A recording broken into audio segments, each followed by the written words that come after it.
So we should do that. I gotta get myself. So Sarah, did they tell you about the no coffee in the theater? Yes, Okay, yeah. they did. I'm breaking the rule just for a moment. Okay, But we moved the coffee, great. so it's no longer out there. It's now in Four Corners. This is Joelle Van Lent. Hi. Oh, This is hi. Ken. Hi. Nice to meet Hi. you. Nice to meet you. Ooh, it's gonna be tough to put a lapel mic on that thing. Oh, it'll go okay. All right. Yeah, I can clip it to this. Yeah. All right, cool. Yeah. And this is Gary Lambert. Hi, how And are I you? don't really know your title. I'm officially I'm the media production operations, Okay, but I do the media stuff. great. I don't know Ken's title really either. He's jack I'm of all the trades. library/media assistant and theater manager. All right, cool. So I will let you do anything here, and I'll be back in a little while. We're not gonna mic you up right now Right. because someone else is using the mic before you. Okay. I'm gonna have to be doing 6 things at one time today. Yeah. Okay. Because we only have the one lapel mic in this space. That's fine. So should we connect my presentation to make sure it's Oh all yeah, we working can do okay? that, yeah. Okay, great.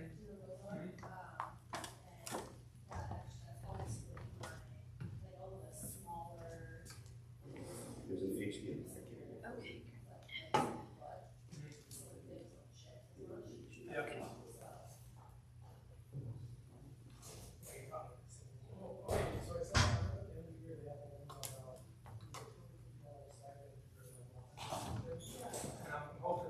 Is it working, Gary? I can't get audio, but I don't think it's I see audio on my end. video's working. But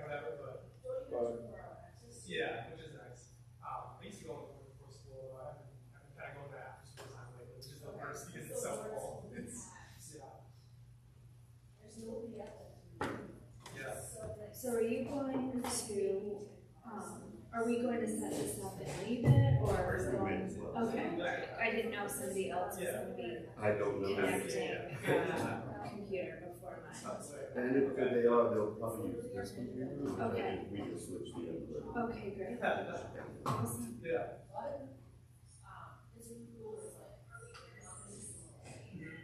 yeah, we got it. Now that we're on the mic. Yeah, you're live. I know. That's kind of what I think so, yeah. It was definitely one of those. Yeah. No, no.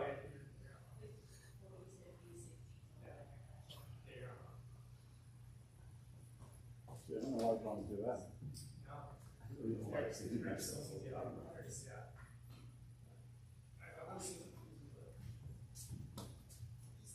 And does the audio come through the HDMI as well?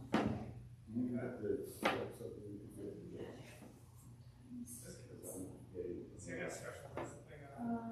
I know everyone says that, but Alright, would it be on display? It's really nice. Yeah, stretching is, I like the dynamic stretching over static stretching. Because it, you're getting more rate. yeah. Yeah, I mean, is that everything on board, right? Yes, yes. Oh, that's Stop colorful. I haven't played much in summer, and then like just the next day, you know, we'll after the first day, like after Saturday, going to Sunday, we'll go. Oh wait, okay, this is gonna be tough. Yeah. I had it on mirror. That's what I'm looking for. Where do you find that? Yeah, where did I thought I did it in display. I thought I went to, was there something? Oh, universal control, I went to.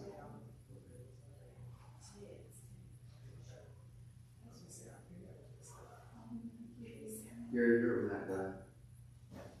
Yeah, I did universal control yesterday, and then it had something different from that.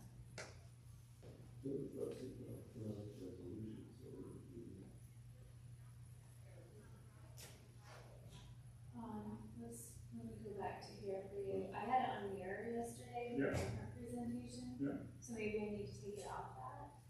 But I thought I did that through display. Yeah, that's all right. And then I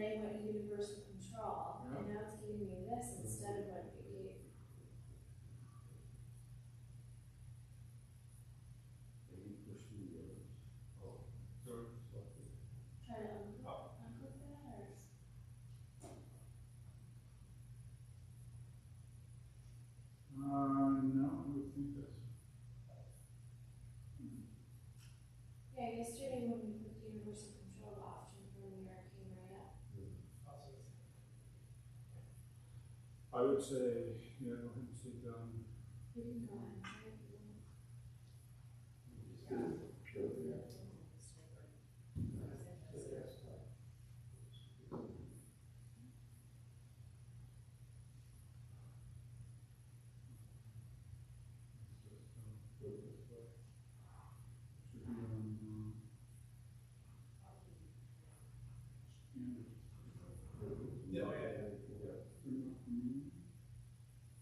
Yeah, yes.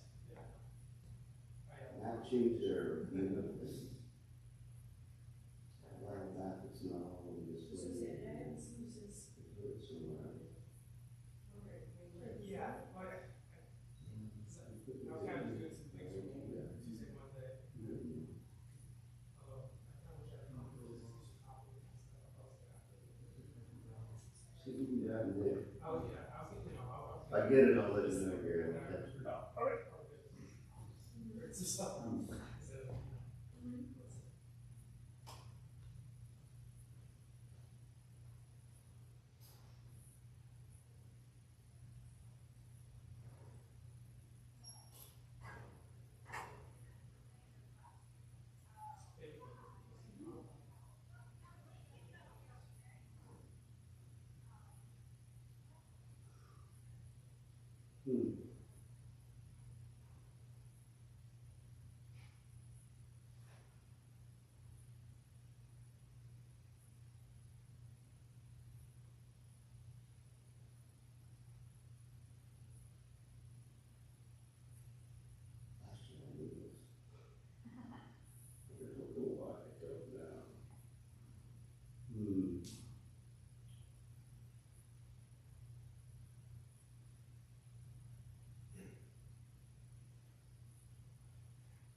Do you think if I take this off, that shouldn't matter, right? If I take it out, like, if I disconnect. Let's just see. I'm sure if I want to get a different option,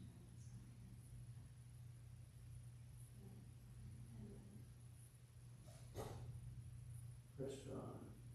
I'm trying to get boot camps in the mirror. Usually it's the mirror. Yeah. Oh, that's what it's on. Oh. It There we did go. it. That's it. Okay. Now you go from 3. All right. That looks good. Oh, is it?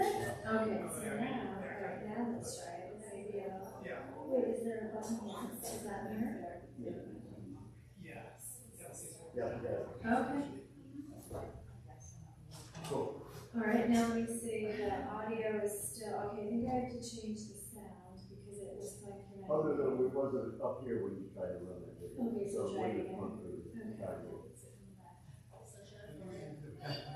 Okay, so then, so that means, You have to change it from that. okay.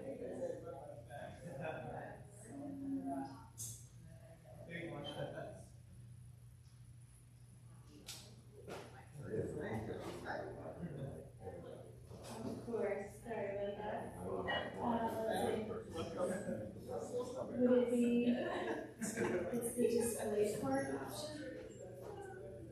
The audio?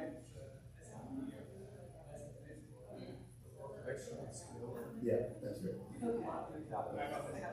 Because I don't have my glasses, but it was bigger right there. Okay, let's try. Buddy, come on! Sorry. Good morning. Alright, I don't know what you have. That's on. No, that's not. Your audio. You gotta change it. It's not her, oh, Didn't leave you. yeah, it's not her. Oh, because I turned it off. It's not letting me control the audio. Correct. Now you control it. So it's just indicating for audio going out to the system. I know. We'll just get it. Yeah, I've done that, but we used to go like turn down the volume, like, and we have meds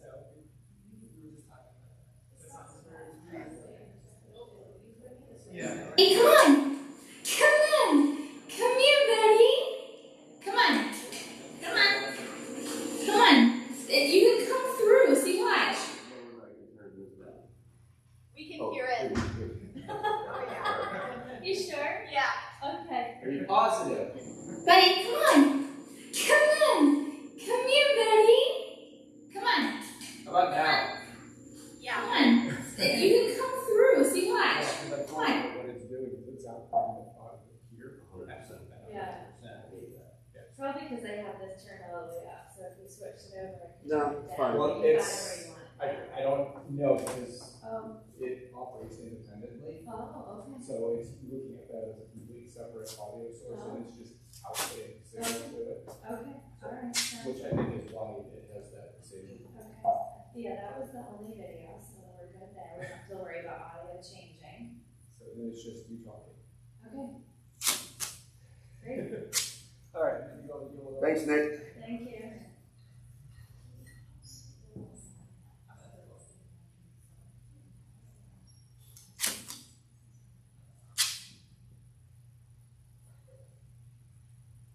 If I can, I'm gonna try to convince this other person to be, wireless and walk over they want to walk around. For this, so that you can just be mic'd up, and I'm doing live stream and the audio on a one-man job. Right. So this kind of threw a wrench into my, Okay, so that would be when good. the second person requested. Okay.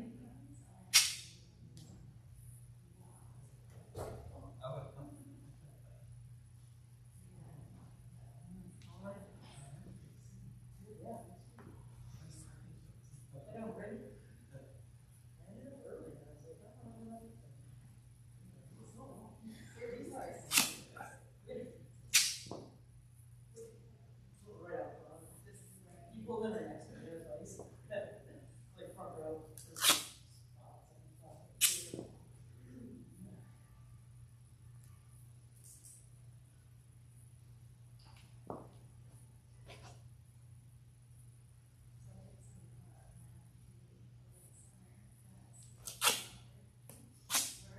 Excuse me, but there's no food allowed in the theater.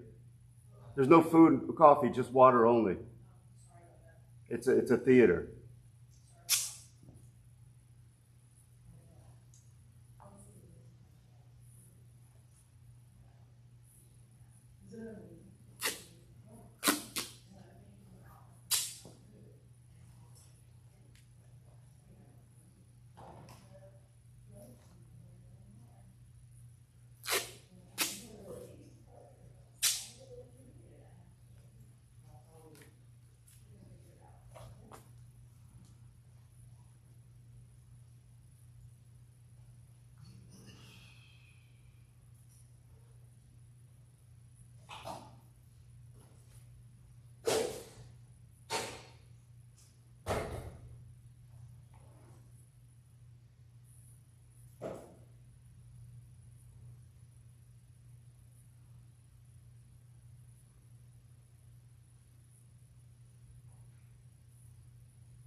Although I.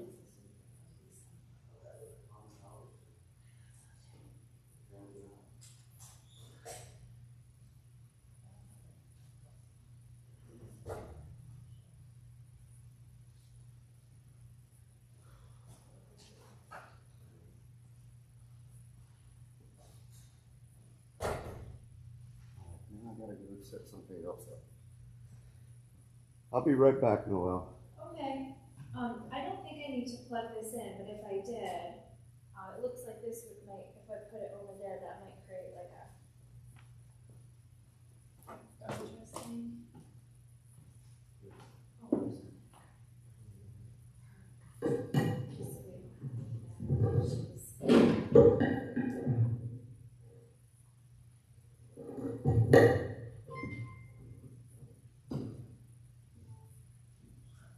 Okay, thank you.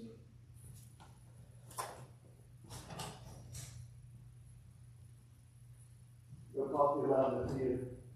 Okay. Thanks for letting me know.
more? Yeah. The money is really big. Compared to this? Yeah. Makes more sense.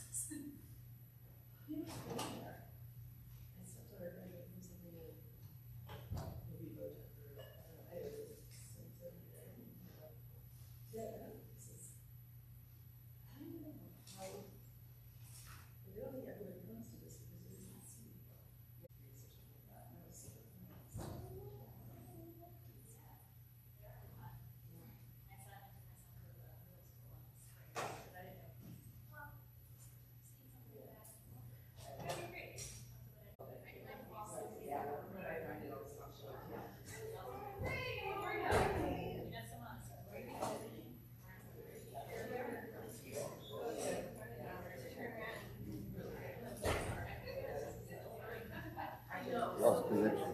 Set up. Respond.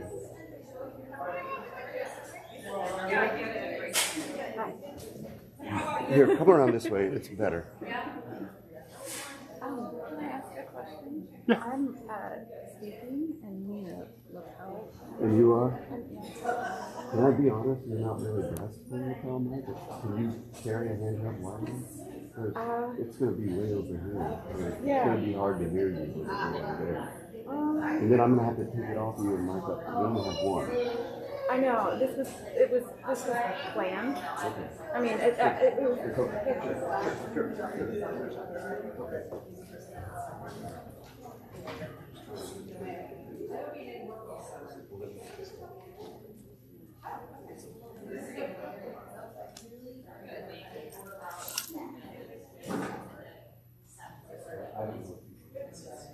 Yeah, well, you need to do that. Yeah, I didn't work.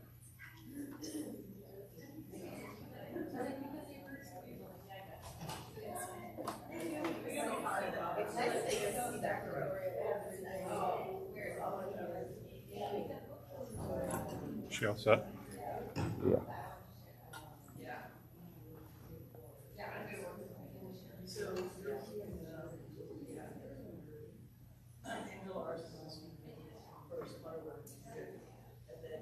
I wonder if it would make more sense to be on this side of the aisle, If you want to be only because, kind of near the front. Plus it's all it is. You just really Yeah, I nice know. the other day. It's in the way. Better than the teachers afterwards. Sometimes they hold it like kind of can't. Yeah. And Gary's probably going to give you better directions on the mic, but you definitely want to have the mic so that people can hear you. Gary, good morning, how are you? do you know Kyle? So, Right, yeah, how you doing? Okay, I'm sure. So yeah, handheld, Okay. don't talk, totally. Is there a way to turn this on? You guys will, yeah, they did it Monday night. They did a nice job. right. So she's going to introduce, she'll be up there and she'll introduce you. That way.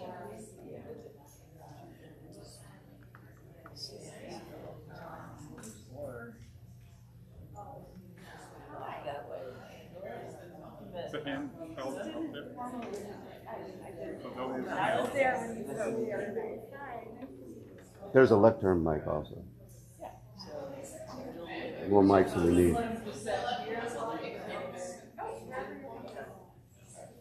And then afterwards, you can't exit that.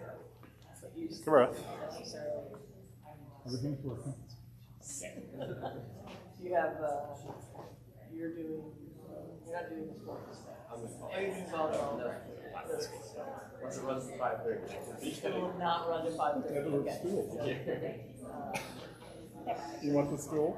All right. Yeah, I do. Sounds good. Very cute pictures of you the other day. I didn't see I'll them get it. at the event, but I saw them. I saw them beforehand and after. Okay. Sure. Nothing else, set the iPad down. That's great.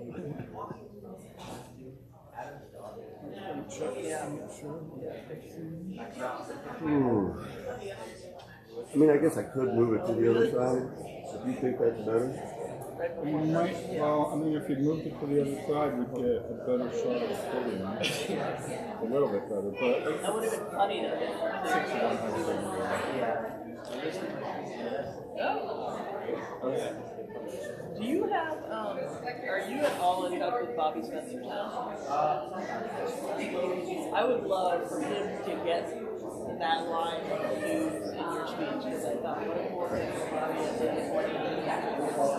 22-year-old, 4 years older than you, to know that you were in the speech. Yeah. I asked We her. work in here as a Gary, bring coffee cups in with no lids on them, or just coffee. How did your summer end? Sorry, you have another week. It's not totally over It's yet. gonna, But they just cleaned the carpet. On the first day, everybody's back, it's gonna get trashed. it's not students, it's grown-ups, so hopefully. I think they're better In the last 2 years. Keep up than with the this kids. I don't know. I doubt it. Hello. I got so excited to see you. How is everybody? This is the one on this. Okay. So, She's enjoying herself. She's probably 4 minutes. That was fun.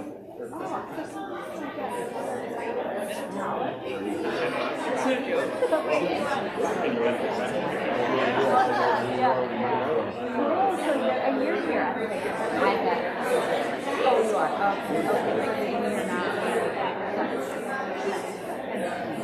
not. Yeah.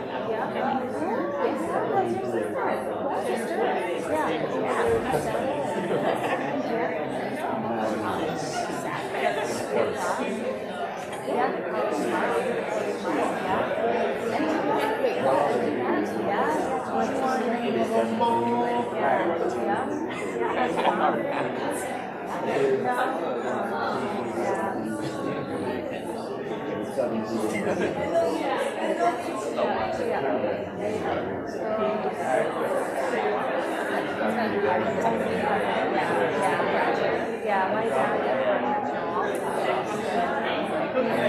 always on cover.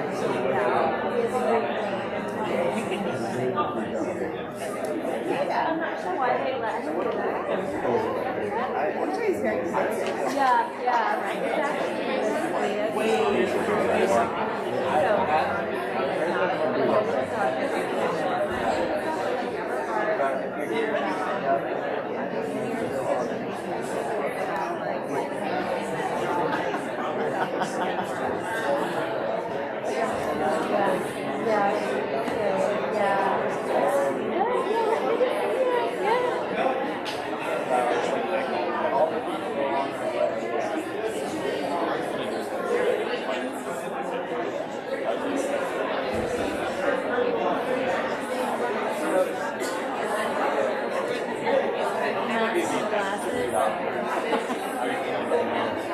there's all these products that you're supposed to be able to spray.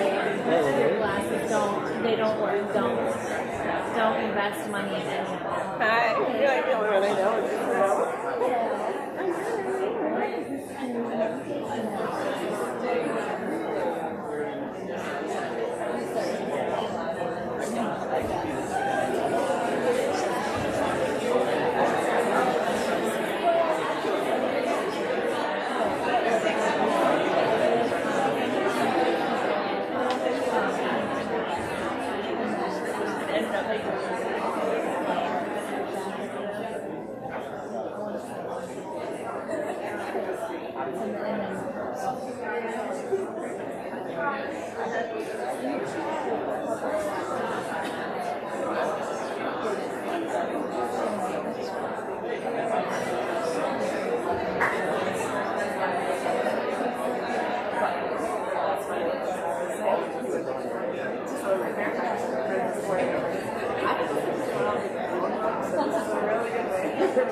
a waste of money if you're practically.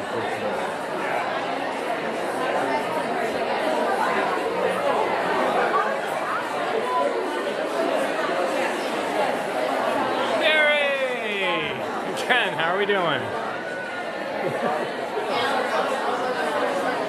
Hey, how are you? Good to see you, man. Why the frowny face? Facebook and all the stuff. I'll pay for the You just moved? Just a couple weeks ago. We're not gonna have any skills, and if we do, it'll be on concrete. It'd be good if they all had words, but you don't know. Some names are kids.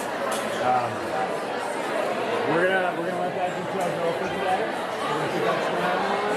We got this, and if there's any disaster, I will find and put my money in CVSD. And you look awesome. Lost weight, lost hair. You look great, man.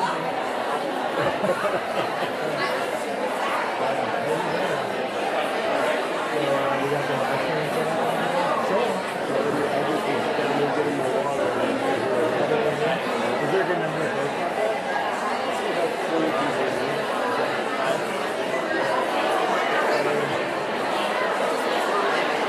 And the wet floor wax, is that actually I get it.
Ethernet or over Wi-Fi?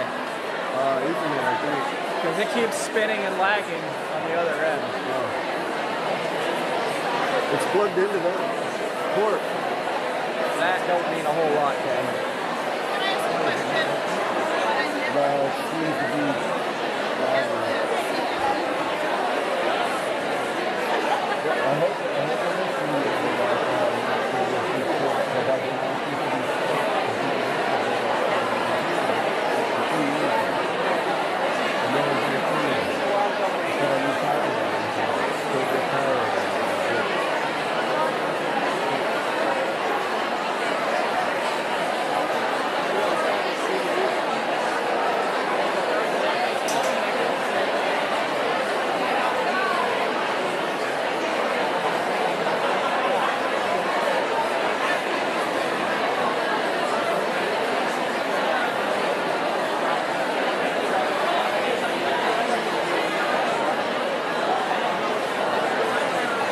No, this is the.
Hello, everyone.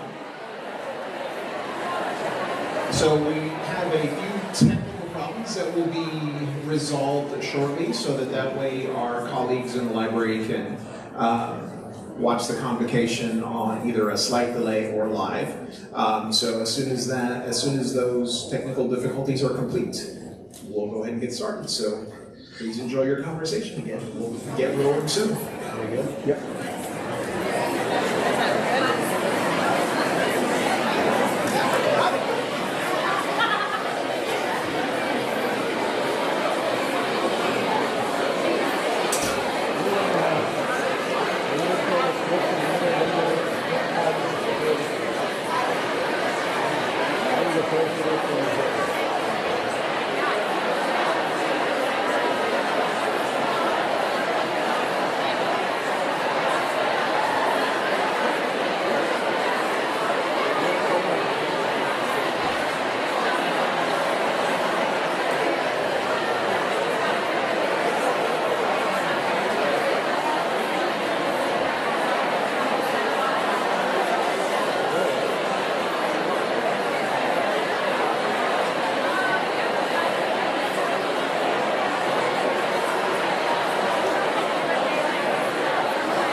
All right, it's for real this time. Good morning, CVSD. I know it was so hard to put the cat back in the bag, so. But good morning, everyone. So I am, I guess, over the moon, if you would. And Jean made sure to tell everybody that really this is my exciting face. So I am really excited about being able to be here with everyone because we haven't had a true convocation since 2019, and so that seems like it was forever ago. And so today we've got a little bit of a different way of doing convocation, but which is fine because again we're getting back into this, and when I deliver my remarks later on, you'll understand why it's okay to be doing things a little different this year. So to kick it off, I would really like to welcome our board chair. She has served on the CVSD school board for the last 4 years, and she is in the middle of her second year as board chair.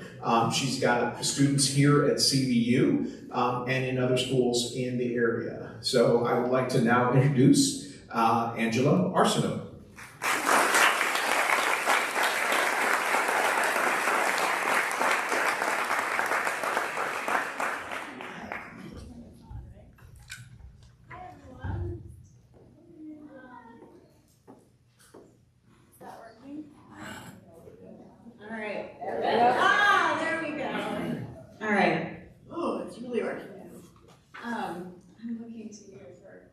Assurances.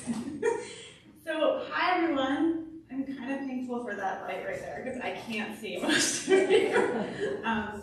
But I am Angela Arsenault, as Renee just said, and I know many of you, and I know many of your names, but I'm happy to see so many faces for the faces that I can see. So I'll try to keep this brief. I was given 15 minutes when Sarah wrote to me and said, would you like 15 minutes? I was like, no, I want 30 seconds. But I'll do my best. First, I just want to say thank you. Every opportunity I get to stand before you or write to you or any other form of communication, I want to say thank you. So I'll start there, and welcome back. I'm gonna sit, if that's all right. So I don't like speaking to people in public. I guess that's called public speaking. And I was trying to think of like the last time, or a few times if I could recall that I felt comfortable doing this, and what came to mind was every time I taught a yoga class. So I'm gonna recreate that feeling as much as possible so that this goes a little smoothly. And that'll become apparent in a minute. I want to talk just briefly about a book that I have found to be quite beautiful, written by a woman named Sonia Renee Taylor. The book is called The Body Is Not an Apology: The Power of Radical Self-Love. And this is my visual. I was like, oh, I'm speaking of people, I'm supposed to have like a PowerPoint or something. And I didn't put together any visuals. Here's my visual. And actually that's what kicked off my whole thought process, is the idea of like, what are we supposed to be like? What am I supposed to, what does it look like when I'm talking to a group of people? I'm supposed to look like a TED Talk person or something. And the more I tried to picture myself doing that, the more I was like, oh no, that's not gonna work. See, I can't even figure this out, which I was warned I was not dressed for a lapel run, but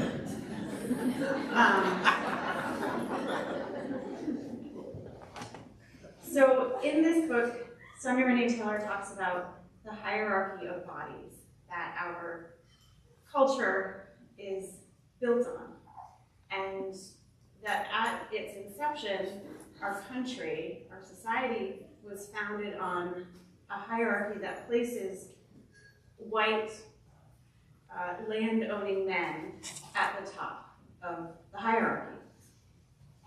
Everyone then falls in somewhere beneath the top. And she talks about how, you know, all of the systems and structures that hierarchy supports. And unfortunately, school systems are in that category. So I want us, she talks also about our innate ability to dismantle that hierarchy through the power of radical self-love. So before I go any further, that's like a bubble that I'm gonna like put right here. And then I just want to acknowledge the very challenging and unique position that you all hold in our culture as educators. And that as we become more aware, thankfully, of systems of oppression, you're all, both within and without ourselves, you're all being asked to explicitly or implicitly help change those systems while trying to change those systems within yourselves. And to help prevent the replication of those systems in our classrooms, again, while trying to figure out how to do that within. And that's extremely challenging. And I just want to start out by acknowledging that, and again saying thank you. And then say, I'll just refer to my, let's see, how am I doing on my green little note cards here? That I'm definitely not here to tell you how to do it. I wish, in some ways I wish I could, I definitely can't. And I wouldn't presume to even try.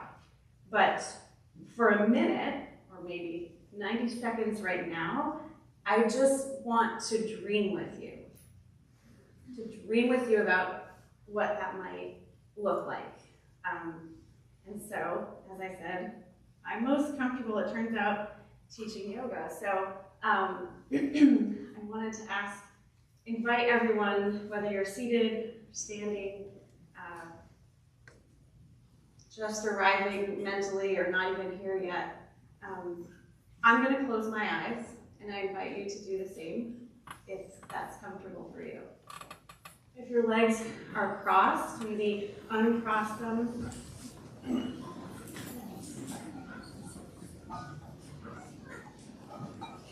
And then let's just breathe together.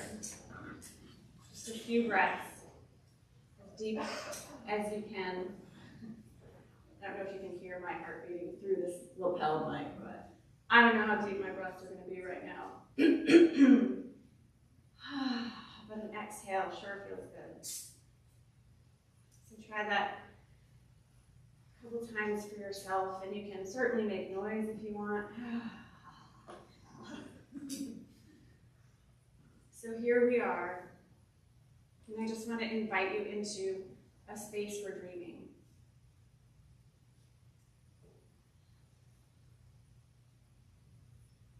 When you think about or hear the term radical self-love, what does that bring up for you? What kind of permission can you give yourself in this moment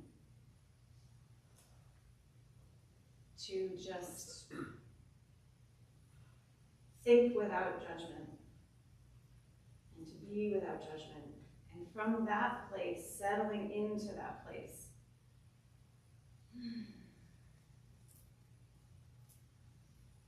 dream about an educational community where there is no hierarchy of bodies. There is no ladder to climb. There's no ladder for you to climb. There's no ladder for your students to climb. Dream about a space where the primary goal is allowing the natural and beautiful unfolding of every single person in that space into the purest version of themselves. What does that space, that community look like? What does it sound like? Feel like? Smell like? Even taste like? I see spaces full of light and color. I see nutritious food for every person. I hear music and laughter. I see quiet spaces for anyone who needs quiet. And I see places, areas of discovery for students and all of the adults in the building. Is there a building? I don't know. But when I dream about this educational community free from the oppression of the hierarchy of bodies, free from the notion that some are better than others, it makes me so happy to realize that without even directing my dreams, some of the spaces I envision already exist here in CVSD. And that is because of all of you.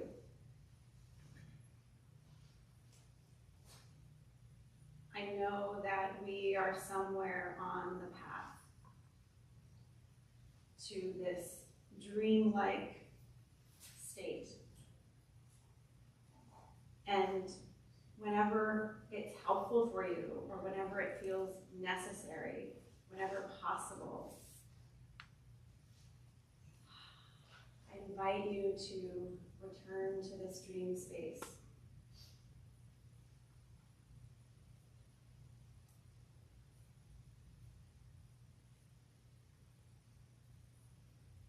I'll open my eyes now and go, wow, it's a lot easier to talk to a group when my eyes are closed.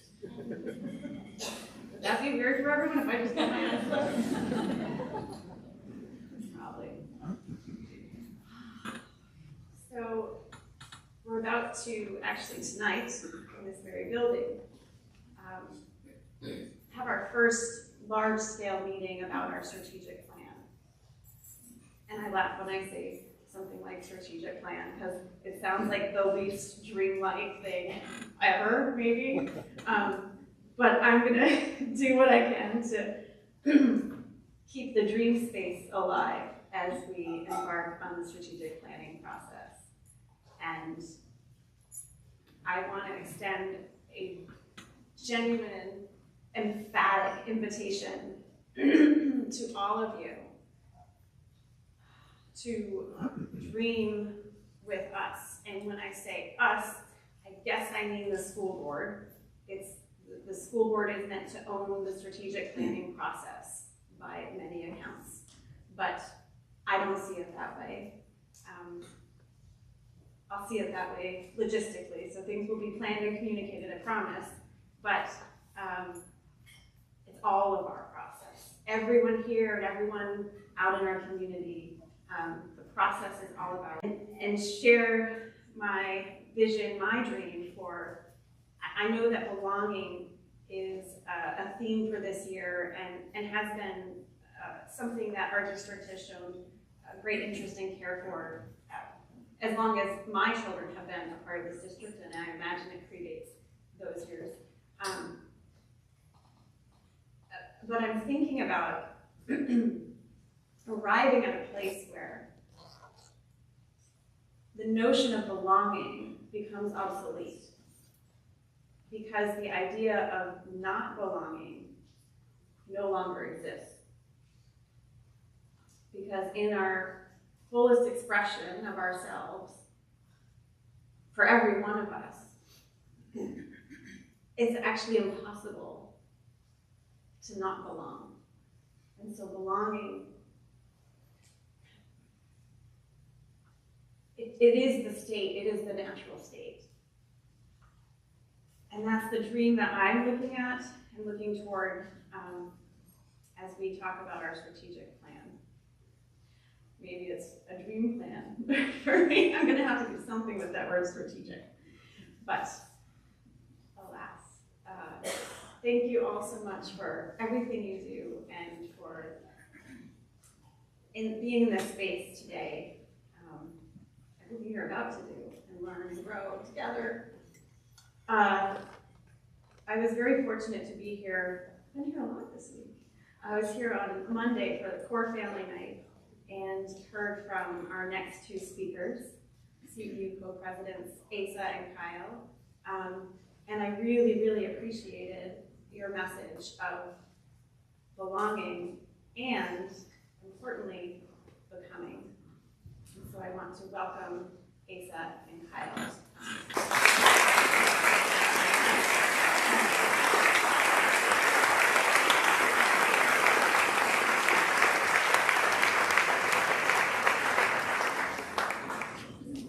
Good morning, everybody. Thank you guys very much for having us. I'm Asa. And I'm Kyle. And we are honored and excited to be here to kick off this year. When we look back on our whole school experience from our very first days at kindergarten all the way to CVU, it's plain to see how much they've shaped who we are today. It's been a huge part of our life. The stories remembered, both good and bad stories, have taught us a lot more than we think about ourselves. I had a sudden move to Vermont just a couple days, even though this is far back, just a couple days before kindergarten. I knew nobody. I had to get dragged out to the bus stop by my mother. But all it took was just meeting one person. Just meeting one person to put that bumpy start behind. I met my friend Lewis during silent reading time when neither one of us had any intention of reading. But all it took was knowing that I wasn't in this new school alone, and I knew this new life would be manageable. Lewis is one of my closest friends to this day, and it all started with something as simple as not behaving when we were supposed to. When you think of it like this, something that may seem insignificant can be major to someone else. The opportunity to change someone's life might be just around the corner.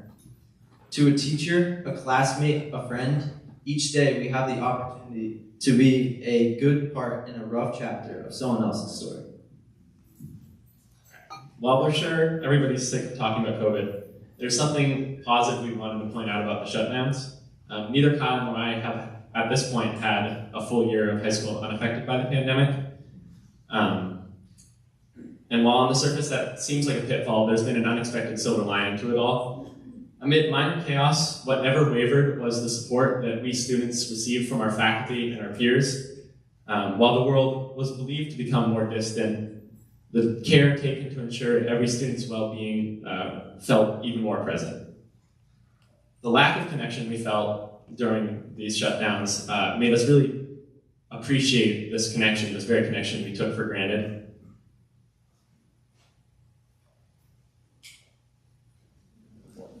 I guess I'm right. I need glasses, or I need bigger font, something. The effort the faculty put in through Zoom calls, masked up meetings, and emails really felt present, and it made everybody, especially the students, feel really cared for, and it made it clear how much this community cares for one another.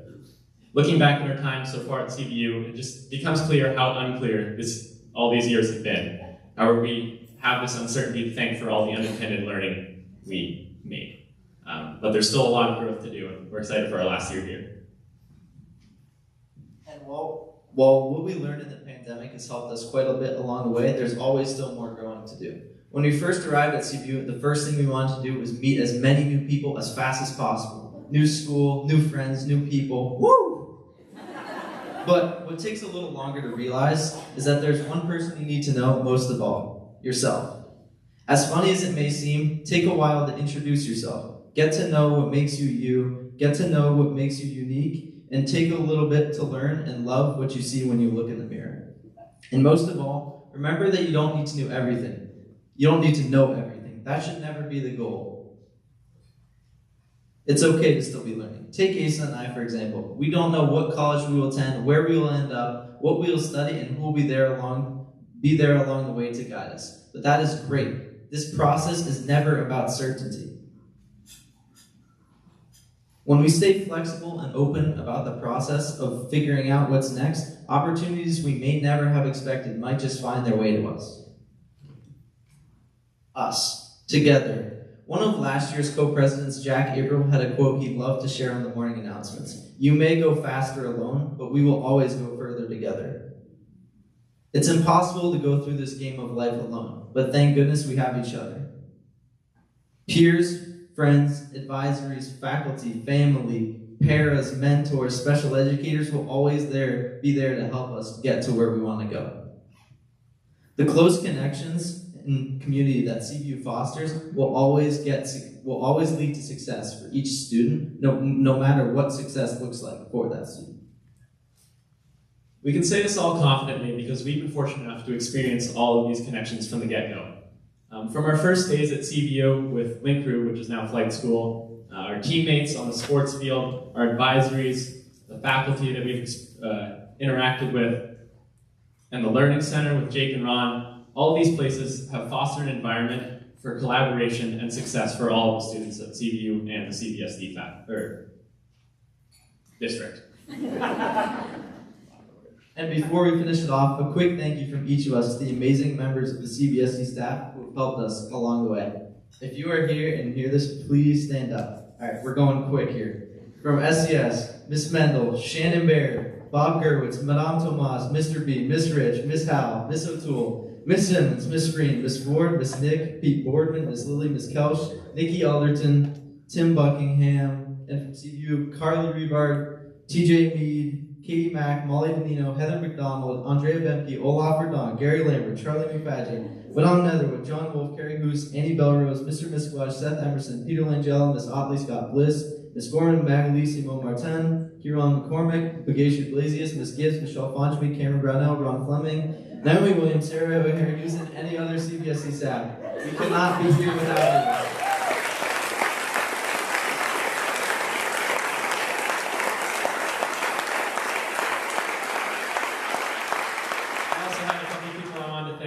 The first person is my 5th through 8th grade teacher, Miss LaBerge. I wanted to thank you for teaching me from my own person and making the decision that I thought was right, and I'm sure that I wouldn't be up here without your guidance.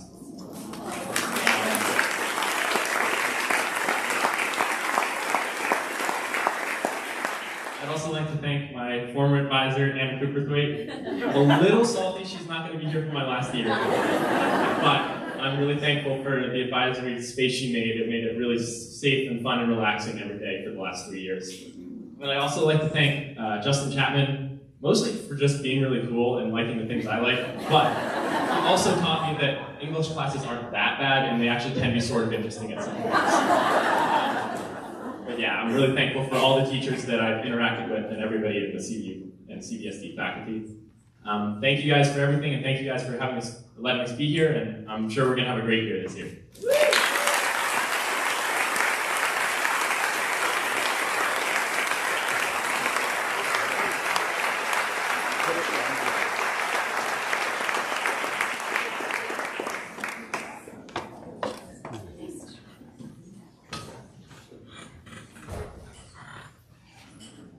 Okay, all right. Thank you, gentlemen. That was fantastic. And Angela, of course, thank you so much for your words and for guiding us through kind of setting the tone for dreaming for the year. So that was great. So before I begin my remarks and acknowledging our longtime teachers, I want to really take the time and make sure that we all appreciate Sarah Crum for the work that she has put into this event that we are attending today. So please give her a round of applause.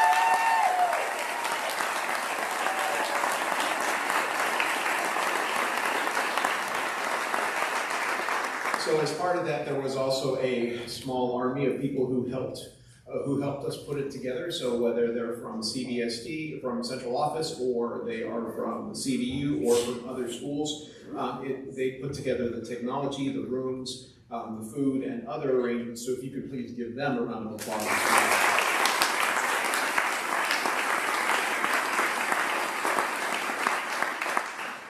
So at this point, I want to go ahead and introduce our members of the central office leadership team. So as mentioned earlier, our Director of Learning and Innovation, Sarah Crum. Our Director of Student Support Services, Anna Kupterwick. Our Director of Diversity, Equity, and Inclusion, Dr. Esma Abu Naid.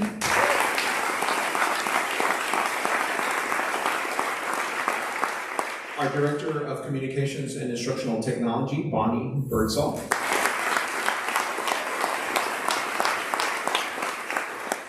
Our Chief Operations Officer, Gary Marcus. Our COO Emeritus, Jean Jensen. I don't know if I've seen him, but our Director of Human Resources, Mark McDermott.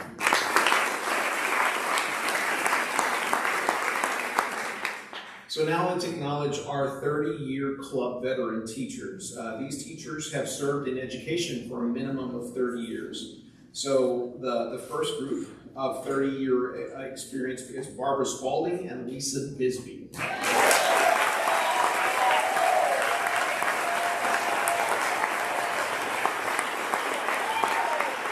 At 31 years, Tammy Jo Dickinson, Michelle Lass, and Judith Ann Olson.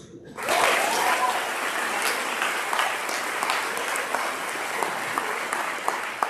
32 years, Jeff Tobrock, Allison Sherwin, and Sarah Pearson.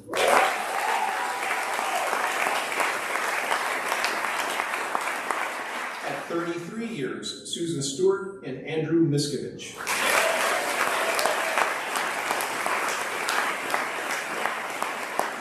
34 years, Cindy Cole, Rebecca Martell, and Lynn Porter.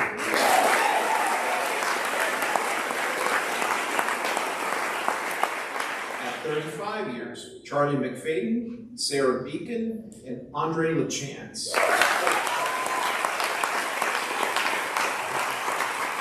And Donna Powers.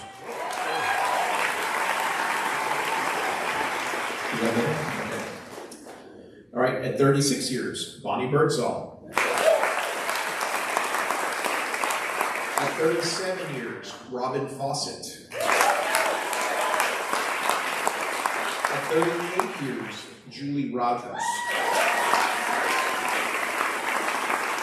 And the person who's completed 49 years and beginning his 50th year is Norm McClure.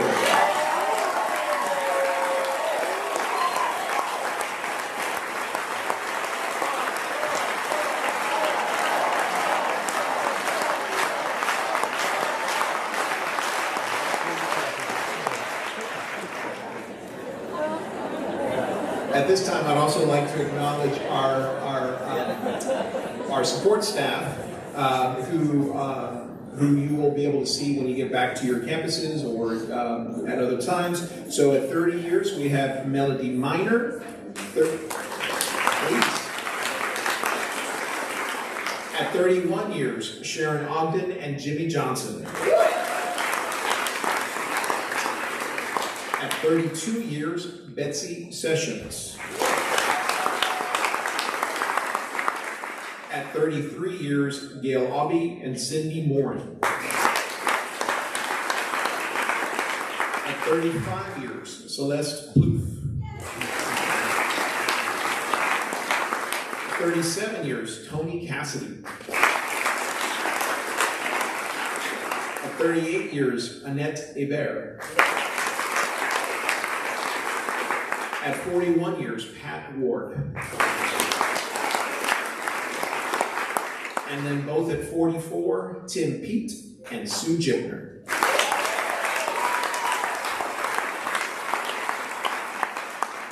And finally, we'd like to recognize our retirees from this past year. From Williston, Sharon Davison.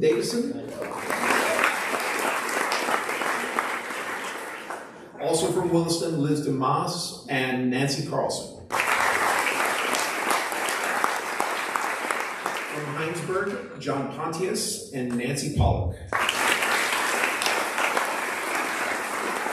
From CVU, Dan Shepardson. And from Central Office, Jeff Evans, Mike Canfer, and Gene Russell.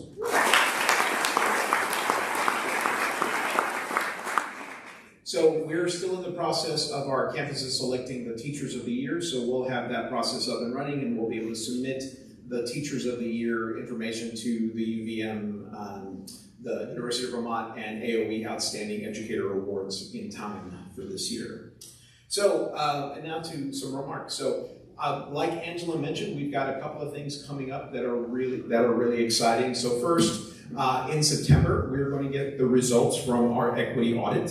As you may remember, we contracted last year with a company called Mass Insight to conduct data analysis, focus groups, interviews, and surveys to provide CVSD with a baseline for our equity work.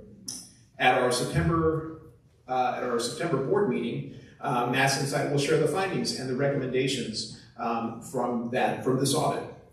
And so after that, one of the things that I will charge the administration to do is to create a kind of a district-wide committee where we are able to calendar out and monitor the progress towards the recommendations. So please keep an eye out for that request. And as Angela mentioned earlier, our 5-year strategic plan process really begins tonight. We contracted with the Vermont School Boards Association to help us with this process.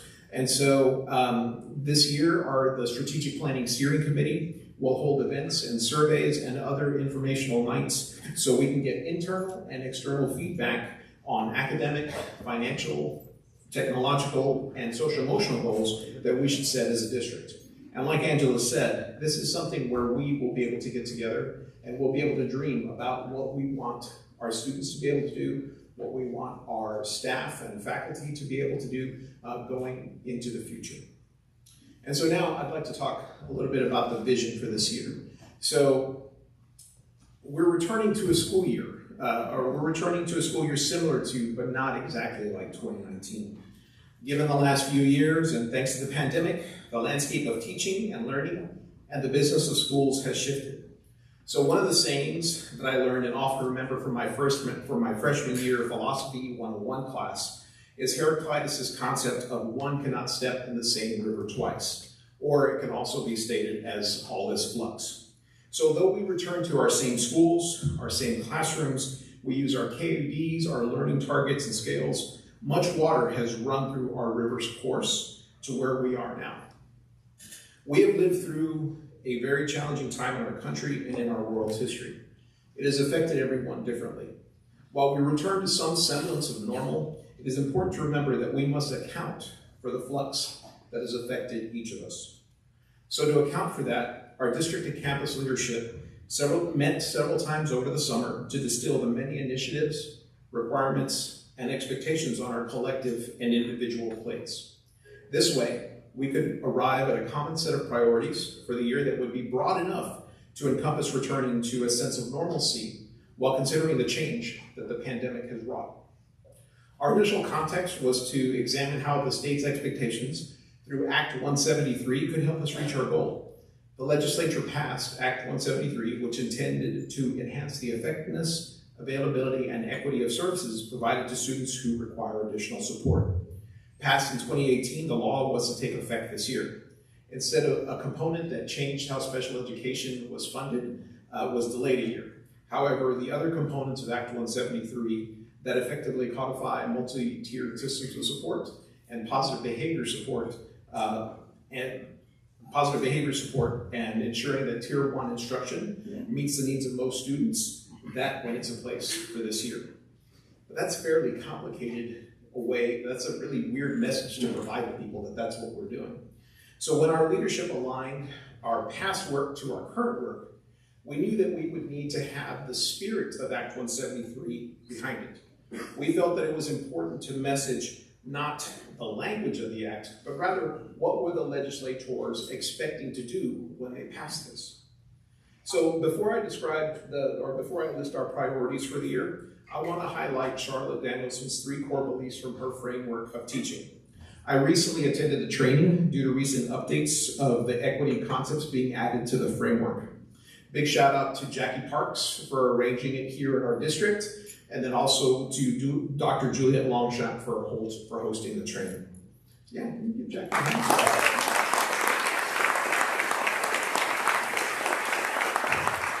So these are the 3 core beliefs that really stuck with me. Each and every student deserves access to quality teaching. Learning is done by the learner through an active intellectual process. And teaching is incredibly complex work. These 3 beliefs identify where our work is centered this year, teaching and learning. So the first core belief, number 1, is an aspirational goal. Each and every student access quality teaching. Since it's an aspiration, we should always strive to meet it each day, each semester, and each school year. Number 2 can act as a roadmap for that aspiration. Engaging learners in active intellectual processes can mean many different things to many different learners and teachers. What may be active and intellectual for one may not be active and intellectual for another. Number 3. So number 3 is like the one ring that rules them all. So it could also be like the spirit that flows through the previous 2 and around the other 2. Because teaching is incredibly complex work.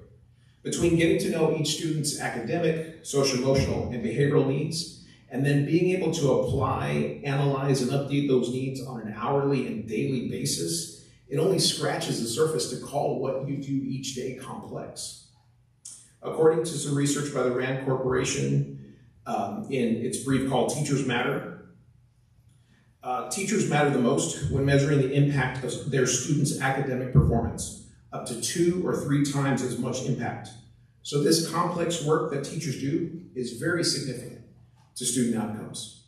So understanding these 3 core beliefs and teacher influence on student outcomes will explain why we determined the 2 priorities of growth and belonging were the most critical concepts that guide our teaching and learning this year.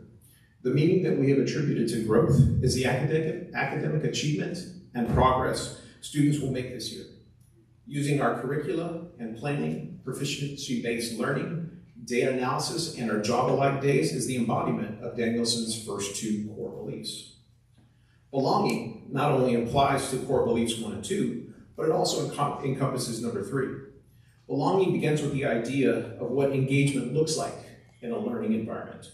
Then, belonging transcends from mere engagement to a feeling or sense of ease, safety, honor, joy, and love. Finally, belonging is developed and supported when we know each person's story.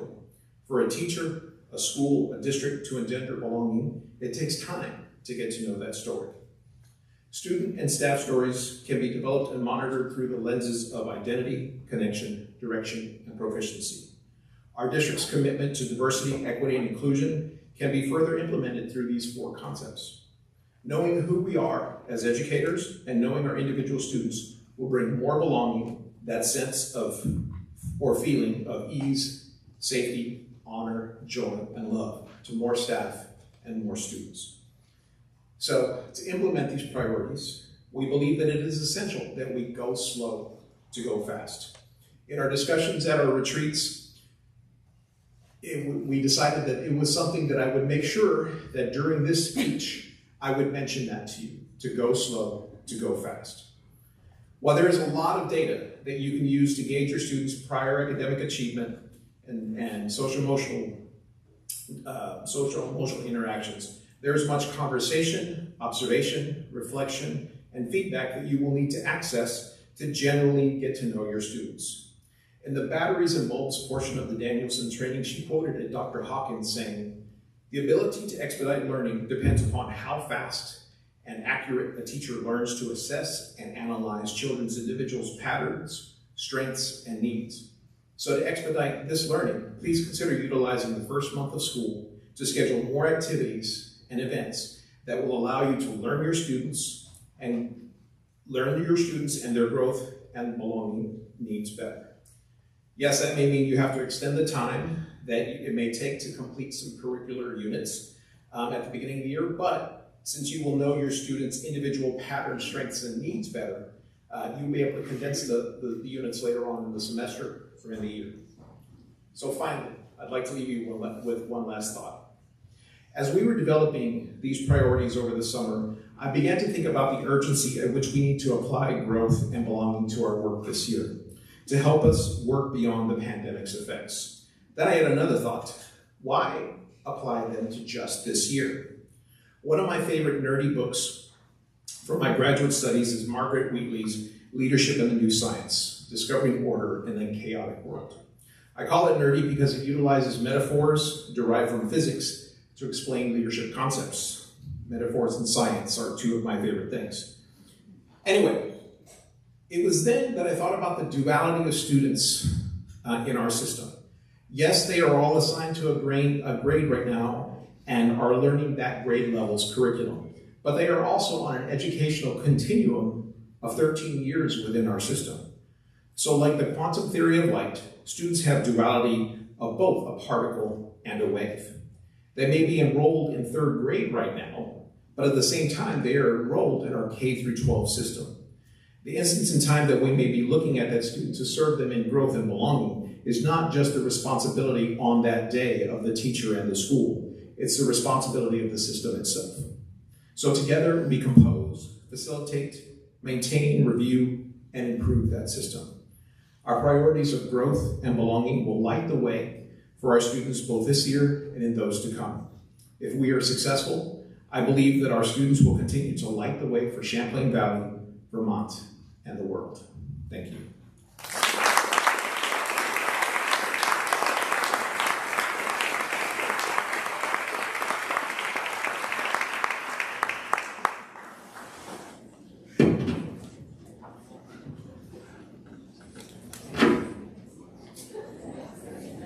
So if we could take so before Joelle comes to the stage, we'll let her get set up, but if you could take like a 5-minute stretch break. It is now 9, so at 9:30.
something that's very practice with. And it's kind of hard sometimes.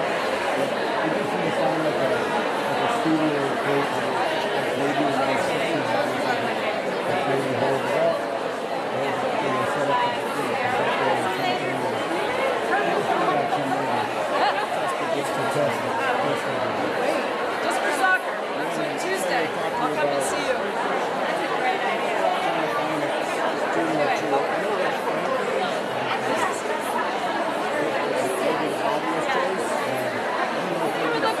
I think it'd be awesome. I think you should do it. Okay, yes. So I'll stop by.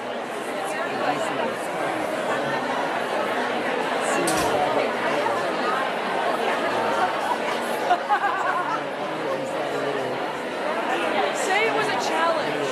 I'm challenging you.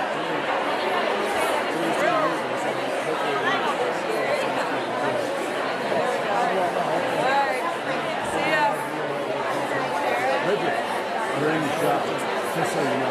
So you don't need to be in camera that whole time. She actually wants something. Are you okay? No. It's surprising. I kind of feel like I'm being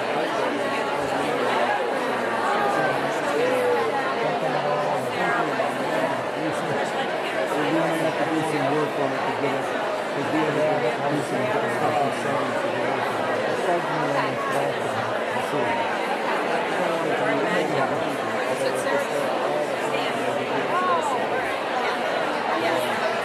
Red square, maybe that needs to it all depends on how dramatic you want it to be. And I really just want it to be positive of a different place without changing a bunch of scenery. Or helping with her imagination, which is the thing that I think is the hardest to translate from the movie, which does it so great.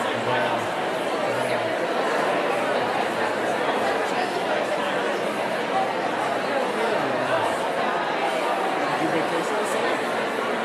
What?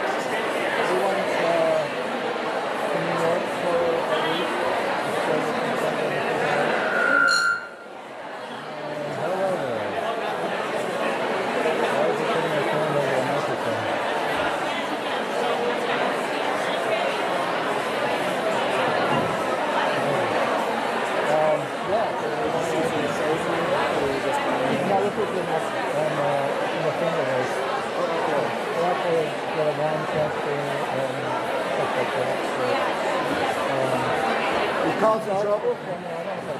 Your system can't handle that. There's something wrong.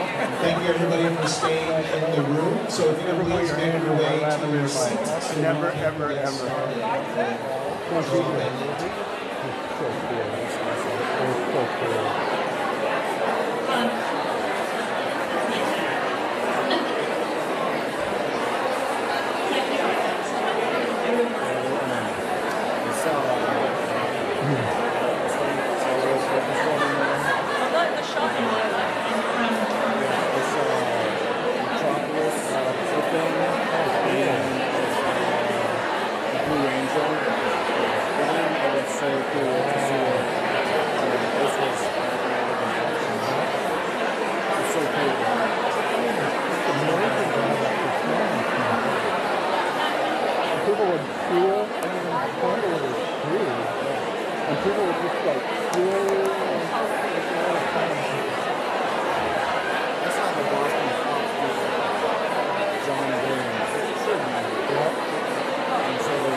All right, we'll go ahead and begin. I wish I had a 1, 2, 3 eyes on me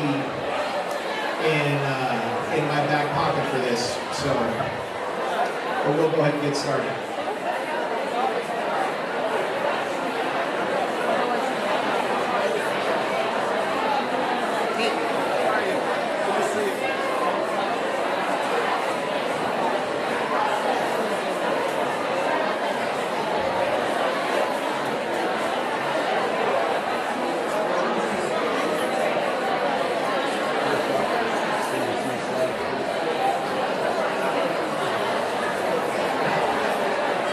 All right, so our speaker today is Dr. Joelle Van Lent.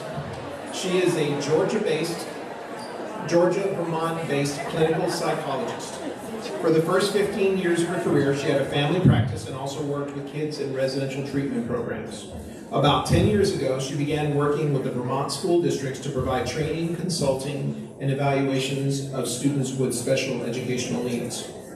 As this, a very different school year, gets underway, Dr. Van Lent offers advice to help kids become more resilient to stress. And one of the fun things that I saw on her resume as I was looking this up is that she has 2 degrees from one of my most favorite named universities, the Indiana University of Pennsylvania. So now with that, I will turn that over to Joelle. Thank you. Hello, everybody. Can you hear me okay? All right, awesome. I'm excited to be here. I was just saying that during August in-service, every day I go to a different school on their first day. So it's all this like positive energy, and then I drive to the next school and it's their first day. So as a kid, I was a geek and I loved going back to school and going to Staples and getting all those school supplies. So first day of school is good energy for me. So I'm glad to be here with you. I'm gonna talk with you for about an hour and give you some time to turn and talk with people near you as you make connections to what I'm saying. And my basic message that I want to start with is that we should all feel very calm and very confident and very excited about the school year that we're about to have and the opportunity that we have with ourselves, each other, our families, our communities, our students, and their parents. So we were not prepared and we did not expect to have a pandemic in the spring of 2020, but we actually, it turns out, knew a lot going into that that's going to guide us in terms of how we could work and maneuver through it and then recover from it. So being someone who is a psychologist that specializes in stress, trauma, and adversity for 25 years, I discovered in the last 2 years something very comforting, which is there's some basic things that we already knew about trauma, stress, resilience, adversity that were going to be absolutely and exactly reinforced in what we needed to kind of figure out how to muddle our way through this. So I could talk to you for days and months about all of that, but I have an hour, so I'm going to actually talk to you about 2 kind of important foundational ideas in this whole idea of adversity and resilience. And these 2 ideas were my core foundational go-tos prior to the pandemic, and they continue to be that. So basically, what we know, what we've learned, is that when you go through an experience that you consider to be stressful, adverse, or even traumatic, what determines your outcome, what determines how it impacts you, what determines how it influences you, actually has very little to do with the event itself. It has a lot to do with 2 things. One is the associations that we form while we go through the experience, and the other is the meaning that we make of it, the way that we enfold it into our identity, and the way that we interweave it into our life story. The great thing about that is that we have very little control over events that happen to us, especially in the past, but we always continue in the future to have influence over associations and meaning making. Those can change at any time. So the most influential things in terms of your well-being and your outcomes and your resilience continue to be fluid, continue to be malleable, and continue to be changed. One of the reasons that I'm so excited for this school year is because this specific point in this adversity is a great opportunity for you to connect with your students in ways that you can notice what are the associations that they've formed, what is the meaning that they're making, and they're in an incredibly malleable place for you to shape that in such a way that promotes their resilience. So you can apply what we're going to talk about in the next hour to yourself. You probably will. People usually first apply things to themselves to make meaning. You can apply it to your family, you can apply it to your students and your colleagues. So first we're going to think about that idea of associations. So what is an association?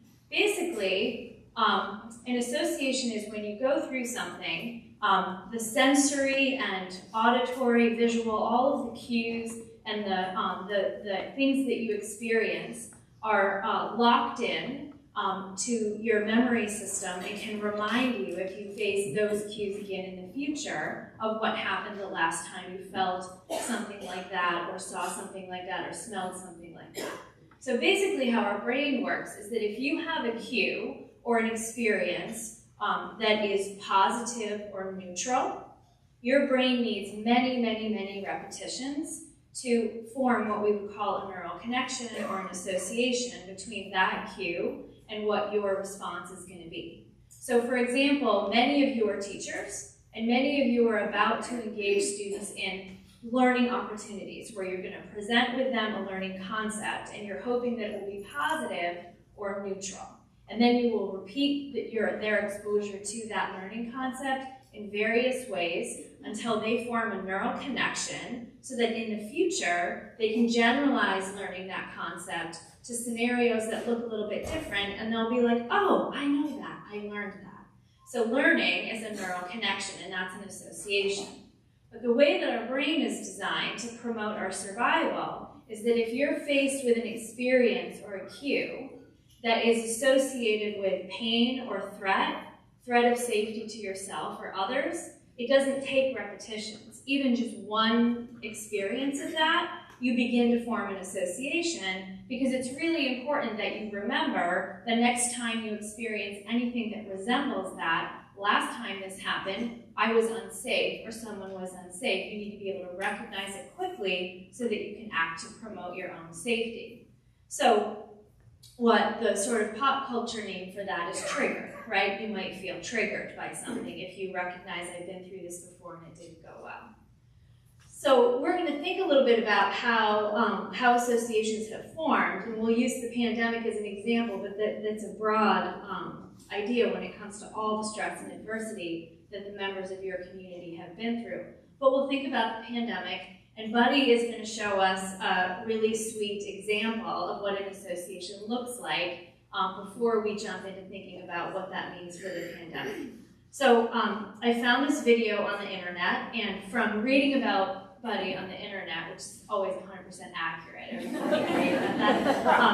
what I understand is that he has a good life, and on this day, he did what he's probably done hundreds of times before, where he went running through the door, only he didn't notice that the glass door was shut, so he went running full speed ahead and he wonked his head, right? So this is interesting when you think about associations, because he has a very strong neural connection with going through the door into his house, because many times he has done that and it has either been positive or neutral. One time he tried to go through and it hurt. So now he has what we would call a loose association, one experience where it was painful, but it's powerful because it threatened his sense of safety. So now his human is trying to get him to simply come through the door, and you're going to see how that association is at play, because Buddy is not having it. Buddy, come on! Come on! Come here, buddy! Come on! Come on! Come on! You can come through. See, watch. Watch. See, watch, buddy. See? See? Come on! Come on! You can do this! Come on! Buddy, come. Come here. Buddy, come. Come here, buddy. Come on. Come here. You gonna come? Come here. Come here, buddy. No, that's me. Come on. Come on. You gonna come? Come on. What if I got you a biscuit? What if I got you a treat? What if I got you a treat?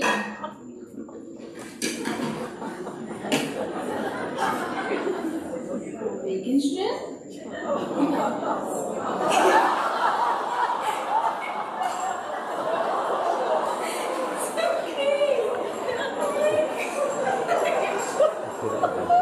You were in that house. Okay. Yay! All right. So, what she just showed you is exactly, perfectly what you should do when someone is being asked to do something hard, which is don't listen to your gut, listen to me instead. Many, many times as people who work with students in school, you are asking kids to override their gut and listen to you instead. That's a tall ask. So how does she do that? So first of all, she has built a trusting relationship with Buddy, and you can tell from his body language that he actually trusts her. So you will do that. You will start this year, and you will do the hard work that you always do to form good relationships and trusting connections with your students. That's always the foundation. But as you can see, when you have an association that says doing this might be painful or threatening, it wasn't enough. It's important, but it's not enough. So the next thing she did is she kept her emotional state consistent with the situation, not his behavior. You could label Buddy as defiant, resistant, not following directions, stubborn, but she kept her emotions consistent with the situation, which is, this is no big deal. Just come through the door. That's what we call co-regulation, when she kept her emotional state consistent with the situation and worked to pull him toward that emotional state. He's in a fear state. She remains calm and tries to pull him that way by keeping herself in that place. So that wasn't enough, but also critically important. So then the third thing she did is she modeled what she was asking him to do, because she remembered that a stressed brain can't always process information and directions. So she showed him, even though it seemed simple, come on buddy, just come through the door, that's all it is. And she showed him that it was fine. Modeling is really important. All three of those things, critical, not quite enough, he still wasn't moving.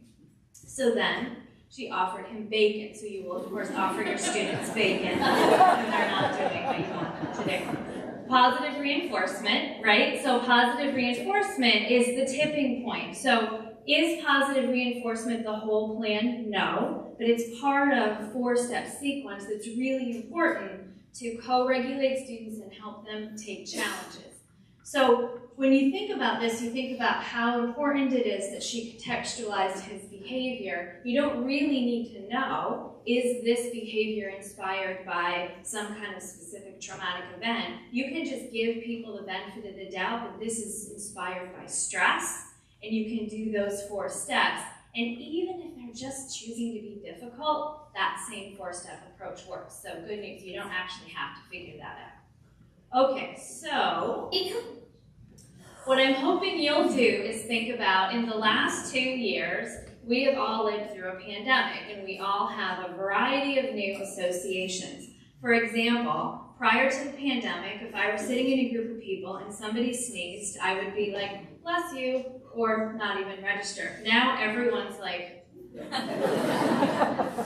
and if you are the one who sneezed, you feel shame, right? And embarrassment. So we have new associations, and the really cool thing about understanding how stress, adversity, trauma works is that the more we learn about it, the more impressed we are by its impact, and the less afraid of it we are, because we know exactly how to overcome it.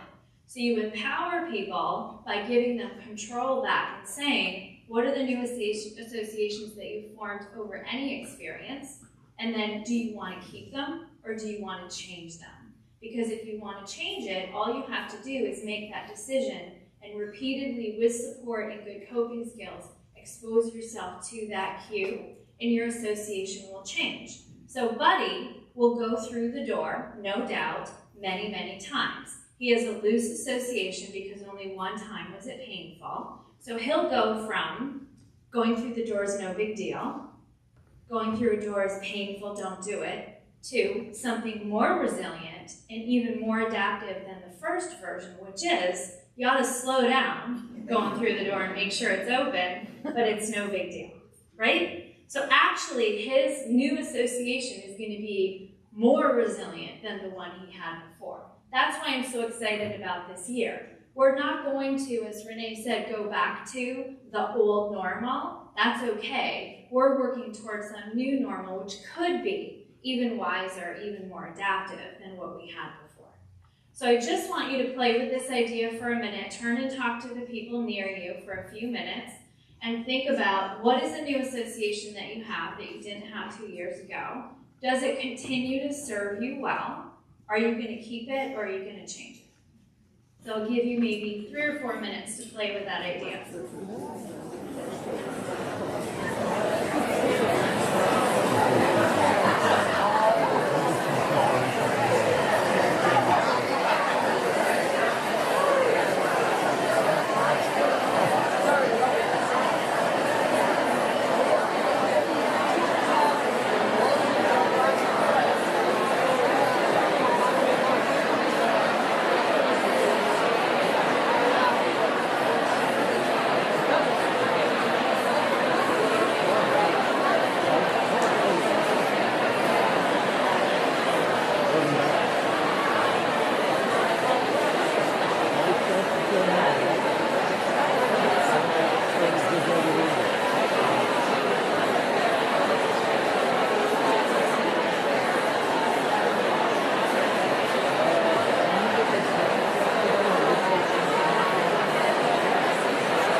Teachers, all right? No? High school?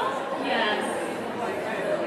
But this is what we do in Franklin County, which is where I live. I didn't know you did this down here in the Champlain Valley. What do you call it, Quiet Coyote? Yeah. Oh, nice. Awesome. All right, I'll remember that. Okay, so hopefully you played with that idea a little bit. One thing I want to make sure that I point out as we play with this idea is that I really do believe in the power and our power and influence to change these associations and feel like we kind of regain control over that and we're not wedded to these or stuck with these because we went through something. I also don't want to minimize the power of a trigger. And when it is associated with significant trauma, not just going through the door and bumping your head, especially repeated trauma, it's remarkably powerful. And it takes a lot of time and a lot of repetitions for people to shift that. One of the privileges of my career is that I get to work with children and teenagers who have endured significant trauma. And many times they have shared with me or I have learned that they have an association born out of really intense experiences, sometimes in school, sometimes outside of school. And I still say to them, it's so important that we've understood that. Do you want to keep it or do you want to change it? Because that gives them the power to decide how are they going to move forward with that. Part of the brilliance of being a trauma-informed school district is that if you understand that and you understand both the potential and the number of repetitions it will take, you can go from preschool to kindergarten to first grade all the way up through 12, and you can realize that each time you're passing a child on to each other, knowing that you're part of a bigger sequence of adults who might be changing an association between trusting an adult is not safe to trusting some adults is safe, I just have to figure out who, which is more adaptive for them. And that can take years, but if you understand that and you work as a team, brilliant things can happen. Okay, so one of the books I read about a year into the pandemic was this book by Jack Saul, and he is somebody who both researches and works with communities around the world that have faced adverse events that were so big that they impacted everyone in the community, such as working with New York City after 9/11. And so he has a book that has a lot of really important things about community resilience that are very relevant to us right now. One of the things that Jack says in his book is this: adaptation following massive traumatic events requires both flexibility responding to changing circumstances over time, and at the same time developing a positive vision of recovery. Thus, collective recovery is a creative and emergent process. Its content and form are constructed over time through cycles of collective action, reflection, and narration. So what Jack is talking about here is that a resilient community is one in which there are periods of time in the cycle of the day, of the week, of the year, where you as groups of people, the groups of people that work together, classrooms, families, that you have an opportunity to collectively act, to collectively reflect, and then collectively narrate, tend to how the experience is interweaving into the narrative of your community, the story of your community. So when I watched last school year play out, what I noticed is that every day there were enormous opportunities for people to collectively act. You would show up and you would look around to see who else was able to show up that day and figure out what needed to be covered, and then you would act. So if collectively acting is important to resilience, check that box. We did that a lot every day. Then the concern I had was that I did not see many opportunities for you in groups to collectively reflect. And that basically just means that you sit as a group and you have the opportunity space to say, how is this going? Where have we been? Where are we now? And where are we headed? How is it impacting me? How is it impacting you? What do we need? How are we going to maintain and sustain this? And when you don't have the opportunity to collectively reflect, you become overly self-oriented, overly oriented in the moment, and you lose sight of, maybe in March, for example, this feels hard, but it feels a heck of a lot better than late September. And we've accomplished a lot since then, even though we haven't yet accomplished many of the things that we thought we would. So that ability to come up out of the weeds and look around gives you perspective, gives you orientation, helps you take the perspective of others and be compassionate to yourself and others, and be appreciative of the successes that you have had. So therefore, when you can't collectively reflect, you lose track of the narrative. You're not paying attention to, how am I narrating this? How are we narrating this? And your life story, your community narrative, your individual narrative is being written whether you pay attention to it or not. If you're not paying attention to it, it can go in a non-resilient direction. So this year is, I hope, an opportunity for us to create rituals with you and your students, you and your colleagues, you and people in your life, to make sure that you have, in the rhythm of the week, an opportunity to collectively reflect so that we can really think about that narrative.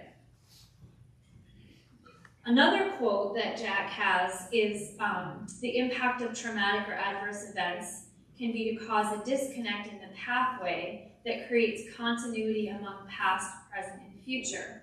This disconnect can cause people to lose their sense of competence, resilience, strengths, and resources. So what Renee said in his comments before is so important in terms of taking that time to understand your student's story and how it's playing out. I'm going to take that and take it a step further to suggest that you have the ability to notice if your student's story is going in a resilient direction, and if so, reinforce it, in a non-resilient direction, and if so, bump it. So I'll show you exactly how you might do that. So first, let's look at some examples. I would love for you to talk to your students about this idea of personal narrative and how powerful it is. And if you wanted to, you could share some examples with them. Michaela Schifrin is a great role model for all of us. She's one of our U.S. Olympians, and if you follow the Olympics, she went to the Olympics this year as an alpine skier, predicted to gold medal in many events. Not only did she not gold medal, she skied out within the first seconds of the first two. So her backstory is that her father, who had been a steady presence at her races throughout her life, had passed away, and she was at this event without him. So the second time she started to ski, and in 11 seconds, I believe it was, she skied out. I was watching it, and she just sat down on the mountain. And she did something that I believe is an incredibly brave move. She just sat and she felt it. And then her coach noticed, I think, she's not getting up. So he trucked down and he sat with her. She was not hurt. She was just feeling it. When you do that, when you allow yourself to reflect, I mean, she let the world wait a minute, right? You let yourself reflect. Then, shortly after that, she was able to say, the girl who failed could also fly. So what is a resilient narrative? So let's think about, what is the definition of a resilient narrative? So there's 4 parts to it, and you can listen to thoughts that go through your mind, sentences that come out of your mouth, things that you hear other people see, and you can think about, is this a resilient meaning making of this event? It could be something as small as your student talking about recess that they just experienced, to a much bigger thing like the pandemic. So a resilient narrative is, over time, you shift your focus to what you can control. So when you're facing something that you feel is highly stressful, are you, over time, putting your energy and your focus into what you can control? So I'll give you an example. Tomorrow, I'm taking my daughter to college. I feel that is stressful. She's the last one. Turns out my husband and I have no hobbies. We have really busy kids. One's 21, she's 18. It's like, what do people do on the weekends? Fascinating. There's no soccer game. I wonder what we might do. We'll figure it out. Don't worry about us. We'll be all right. But I can control, turns out, about 5% of how this goes once I leave tomorrow, right? So what have I done? Something remarkably weird, which is that I read the Amazon reviews on pillow covers and staplers. And then I purchased the highly reviewed ones. So I told my friends I did this, and first they pointed out that you don't need staplers in college anymore. I guess you submit everything electronically, but should she need a stapler, she has a 4.5-star review of the perfect color. I did actually think about the color. What will they think of her if she has pink? Will they think she's trivial? Black, dark, blue. Yeah, she's going with blue. And then my friend pointed out, the only thing more concerning about you reading pillowcase reviews is who would take the time to write a pillowcase review, which I guess is the people who sell the pillowcases. They're the ones who write reviews. Anyway, it's resilient though, right? I'm focusing on the part I can control. Okay, are you also balancing attention to the challenges with the lasting good? So we want to have a balance. We don't want to be just focused on the bright side, turn that frown upside down all the time, right? We want to be able to name, this is hard, and sit on that mountain and feel that hard, but we also want to balance equal recognition of how are you responding, how are you coping, what is the lasting good that's coming out of this.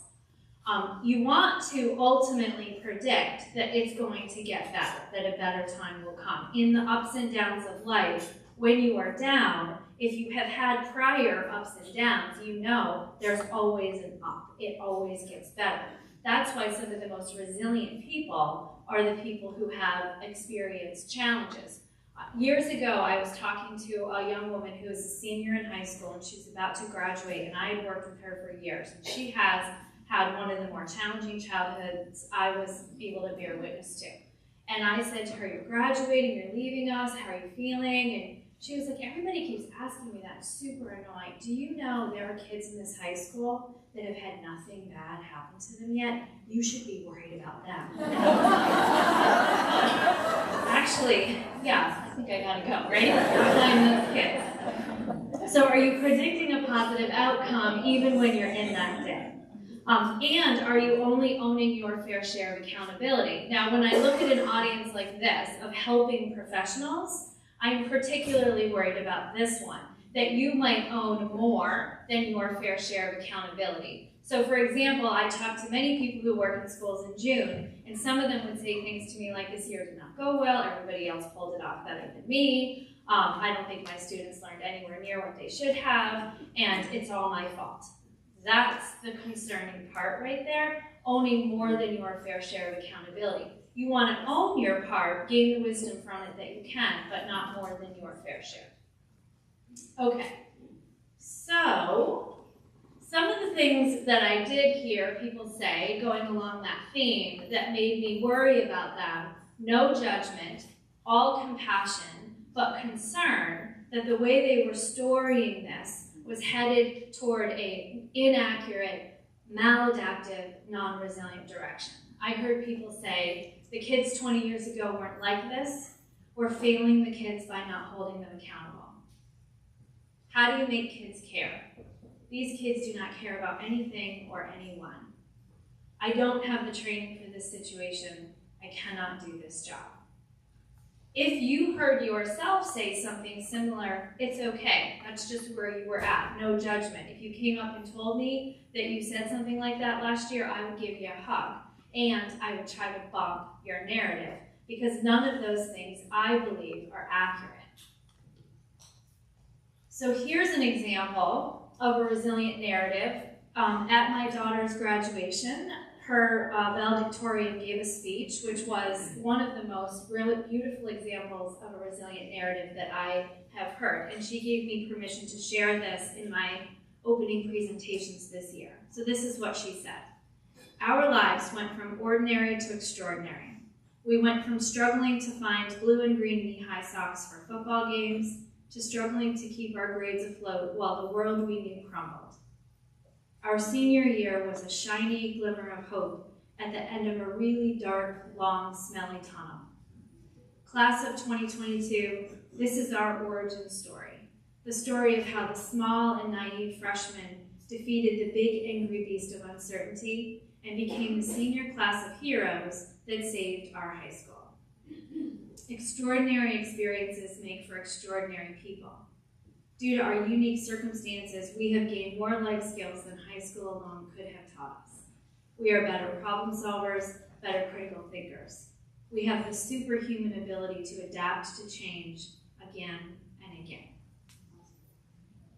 Anybody who says to me anything about this generation of kids, pre-K to 12, that's growing up during this pandemic, about them being lost, them being damaged, no way. Absolutely not. They are incredible. Are they impacted? Yes. Do we wish this had never happened to them? Yes. Was it good for them? No. Are they going to be incredible? Yes. And you all have such an incredible opportunity this school year to be part of that. You hear a narrative like that, no problem, you just reinforce it. But if you hear some comments that don't meet that definition, then we want to think about how we might bump that. So we're going to play with this idea a little bit. Like, what do I keep saying bump the narrative? What the heck does that mean? So we'll play with it a little bit. So there's a psychobabble concept called cognitive distortions.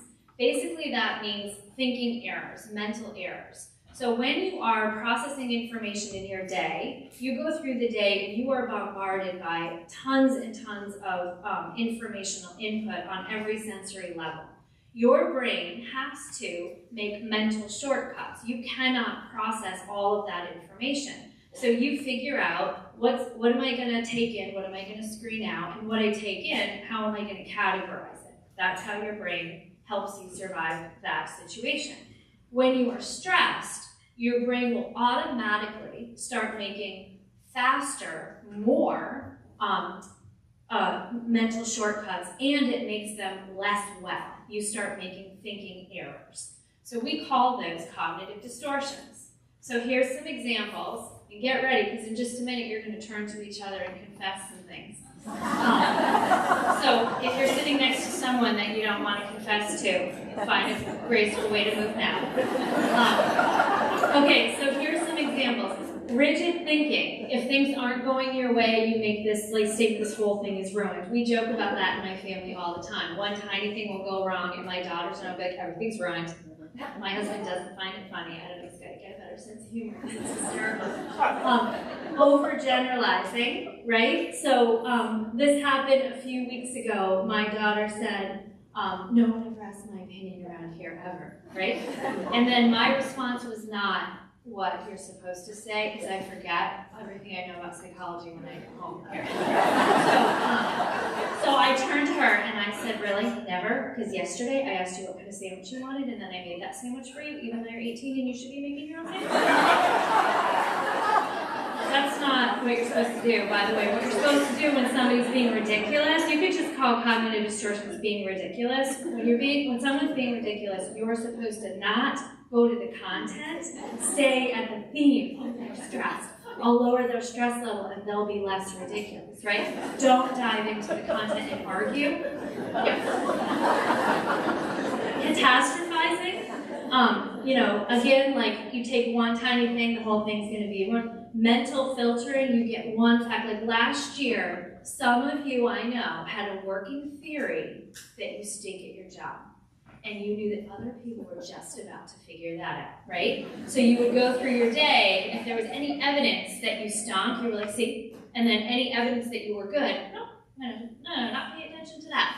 That's mental filtering. Personalizing. Let's say that tomorrow you come back to work and you walk through the parking lot and you see a coworker that you consider a friend and they don't even look at you, and then you're like, see? That person figured out I stink. They don't even like me anymore. And then you go and cut that whole I stink road. And then let's say that you don't mind read. Let's say you check it out with them when you see them later and say, hey, I saw you in the parking lot. You didn't even say good morning. And they're like, oh, I didn't even see you. Oh, you didn't need to go down the whole I stink road. It had nothing to do with you, right? So personalizing, mind reading, disqualifying the positive, magnifying, minimizing, you get the idea. This is all the things that a stressed brain does. So now please turn to the people near you and share, what is your go-to? You know mine. I think we should.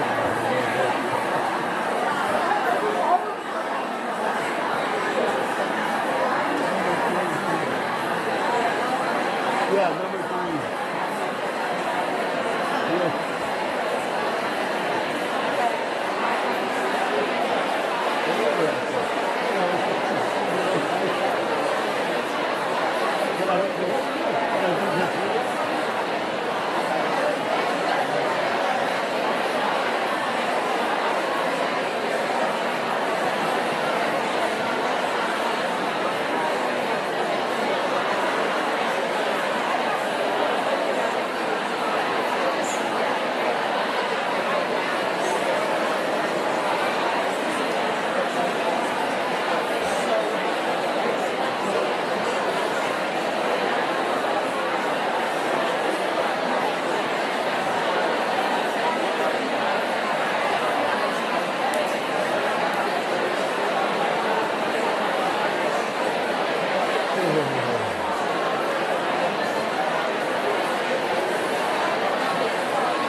Guilty of several of those, and that's right, because That's what a stress brain does. So the good news is that if you are being ridiculous or someone else is being ridiculous, you do not have to lie on the couch and psychoanalyze yourself with another person. Do not go with the content. You cannot rationalize with an irrational brain. All you do is lower the stress level of yourself or that person, and your brain will start working better again. It will be less rigid. It will be more fluid. So lower the stress level, and then your brain will start working again. So when you think about this idea of bumping a non-resilient narrative for yourself and others, what you want to do is think about the fact that the research shows that the best way to do this is through many, many, many short doses. If you have a student that says something to you, like let's say you do have students coming in from recess and you say to one of them, how did recess go? And the student says, terrible, I hate this school, everyone hates me here, right? Not a resilient narrative, right? And the good news is that what the research shows you should do is not stop and sit down and talk to that student for an hour. We know you can't, and guess what? You shouldn't, because when you're in that mental state, if you try to argue someone out of that belief system, they will double down and can try to convince you of why they're right. So the best thing to do is a very short kind of drive-by dose where you either restate it in what you believe to be a valid but more accurate way. It sounds like today recess didn't go well. Been going well up to today. I'd love to hear more about that later if you want to let me know. You could offer an alternate point of view. Boy, thanks for letting me know. I know for a fact that not everyone here hates you because I'm really excited to see you back. Let me know if you want to talk about that more later. Reinforce what is accurate. Only take the part that you can endorse and ignore the rest. Sounds like today didn't go well. Good for me to know. Maybe you'll sit near me for the next activity. Anything that you might use or learn related to growth mindset is perfectly aligned with this research and really quite brilliant in terms of shifting a not resilient narrative. So you're just giving a dose, right? So like if I had asked one of you, like, how was your summer? And you were like, well, it was pretty bumpy. My family argued a lot. I handled it terribly. I think I caused the whole summer of my family not going well. I would say something like, wow, I doubt you'd have the power to actually ruin an entire family summer. And then I would walk away from you. And if you argued with me, you'd be talking to the back of my head because I'm going to get more coffee, right? It's just a short dose. It's just a drive-by. And you leave the person thinking, oh, I think I'm being ridiculous, because they are, right? So you're just cracking the foundation of their meaning making before it cements. You think of somebody's narrative as pieces falling right after something's happened, and your response is meant to toss it back up and see if it might fall a little bit differently, a little bit more resilient. And you just keep doing it. You have a whole year with these kids. So at the beginning of the year, you're just noticing where are they at, and if their meaning making is super resilient of whatever they're going through, then you reinforce it. If it's not, you have so many opportunities to keep trying to shift that over the course of the year. So the way the research works is perfect in terms of the way that you have access to people, because you have access to each other and your students in very short doses throughout a week or a school year, which is the perfect way to actually over time really shift that. So these are some other suggestions. This whole presentation either already has been or will be shared with you. So I just listed out, some other suggestions on how this goes. So I had an opportunity a year ago to create a presentation with a group of high school students, and we were playing with this idea of like, how could you get people to just kind of, how would you begin to get a sense in like advisory, for example, of like how people are doing, what is their story?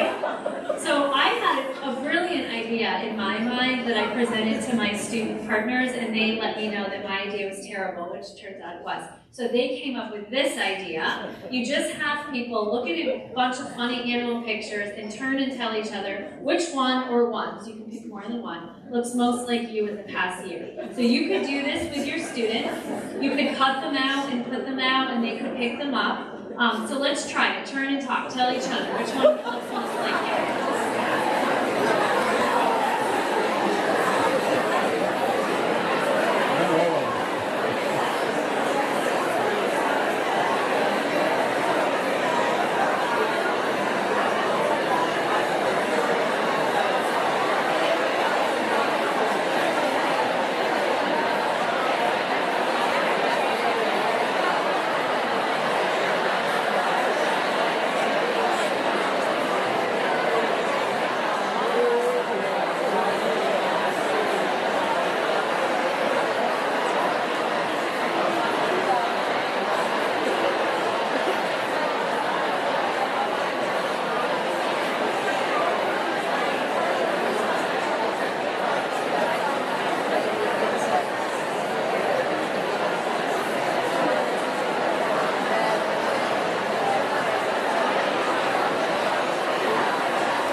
Ways that you could play with this idea. Some of the teachers last year had kids create collages to give them like visual images. Some people had students write out, like if it were 40 years from now and you were telling your grandchildren about living through the pandemic, what would you tell them? All kinds of different fun and silly and you know, probably intentionally superficial. This is an intentionally superficial activity so that you can all share something authentic with each other, but on a level that feels safe because you're at work. So you create those opportunities, and then your job is to just notice, where is the starting point of their narrative, and am I reinforcing or am I bumping, and then you can do other things to kind of see over time, is this headed in the right direction?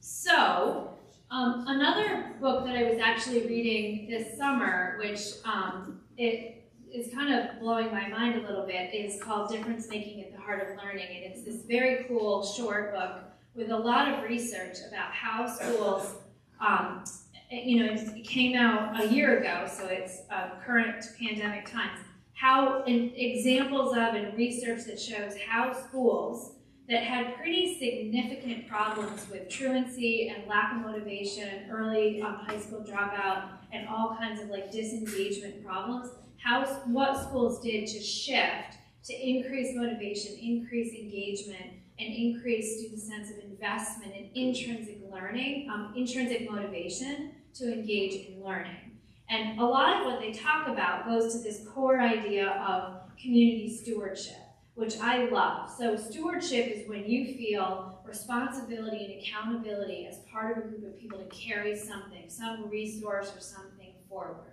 So for example, there's a lot of conversation about environmental stewardship, where we should all be thinking about how we are stewards of planet Earth, and what are we doing to steward that well and make sure it stays healthy, and think about things like our carbon footprint. So community stewardship is like your classroom community, your school community. Do our students feel right now responsible for, invested in the well-being of that community? And the way in which the pandemic played out, that its sense of stewardship took a hit, because first, we all were sent home and we were isolated and overly involved in our own survival. Then when we came back together the first year, we were very siloed and people only interacted with very small groups and didn't really have the opportunity to see the bigger vision. And so a lot of the things that we naturally do to create stewardship, like mentorships, we have students do reading buddies, and older students help younger students, give students classroom jobs all around the school. Parents come in to the school for open house, and students help create and set up an open house. you can see like a lot of the rituals and traditions and celebrations that we have that make people feel belonging, investment, connection, and they are part of that. All of those rhythms ended up having to be paused or stopped because of public health. And so we had to do that. So the unintended consequence is a big drop in stewardship and motivation. So one of our priorities for this year, in my opinion, should be really thinking about what did we used to do or what could we do within each of your realm of influence to help students feel and regain that sense of stewardship, which goes right along with the belonging that Renee was talking about earlier. That stewardship, it increases your sense of belonging, motivation, and engagement.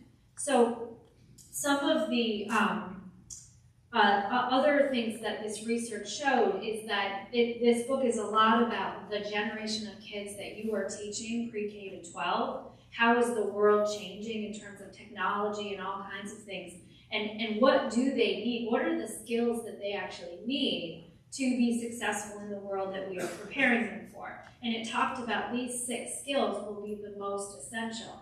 Curiosity, critical thinking, compassion, integrity, persistence, and collaboration. Part of the reason I think this generation of kids is going to be so incredible is that while the pandemic lowered their sense of investment, motivation, and stewardship, it actually taught them a lot of these skills. So their development is right now uneven. They're more developed than they would be otherwise in some areas, and they're immature in their development in others. And our job is to meet them where they're at and set the pace according to the humans in front of us. And as Renee said, go slow to go fast, I call that play the long game, right? We're not trying to rush through to accomplish something today. We're playing the long game wisely, which sometimes means that you need to set the pace of that day according to the humans in front of you, not what you thought you might have accomplished that day. So some of the examples that I've seen over time of things that I was trying to think of, like, what do I see happen that clearly builds stewardship? So in one of the schools I work in, we wanted to shift the way that what kids were doing when they were bored, what kids were doing when they had been naughty and they needed some kind of like out of the classroom consequence, and what kids could do in groups to feel productive and part of the community. So we started a Google Doc and shared it with everybody that worked in that building. And everybody that worked in that building wrote projects or things that they could use help with, cleaning out a closet, taking down a bulletin board, anything like that. And then when kids needed one of these opportunities, you would go to the Google Doc, they would pick one, they would accomplish that task, and then the person that was working with them would say, these students accomplished it on this date, and if it was your task, you could go and thank those kids. And when the list got low, we took a few minutes to kind of add more things. That was hugely successful. People loved that plan. Student-led parent workshops. Your school district is great about including student voice in your school board and other things. Those kinds of things are where parents show up to have students showcase work or to teach them about some kind of focused topic.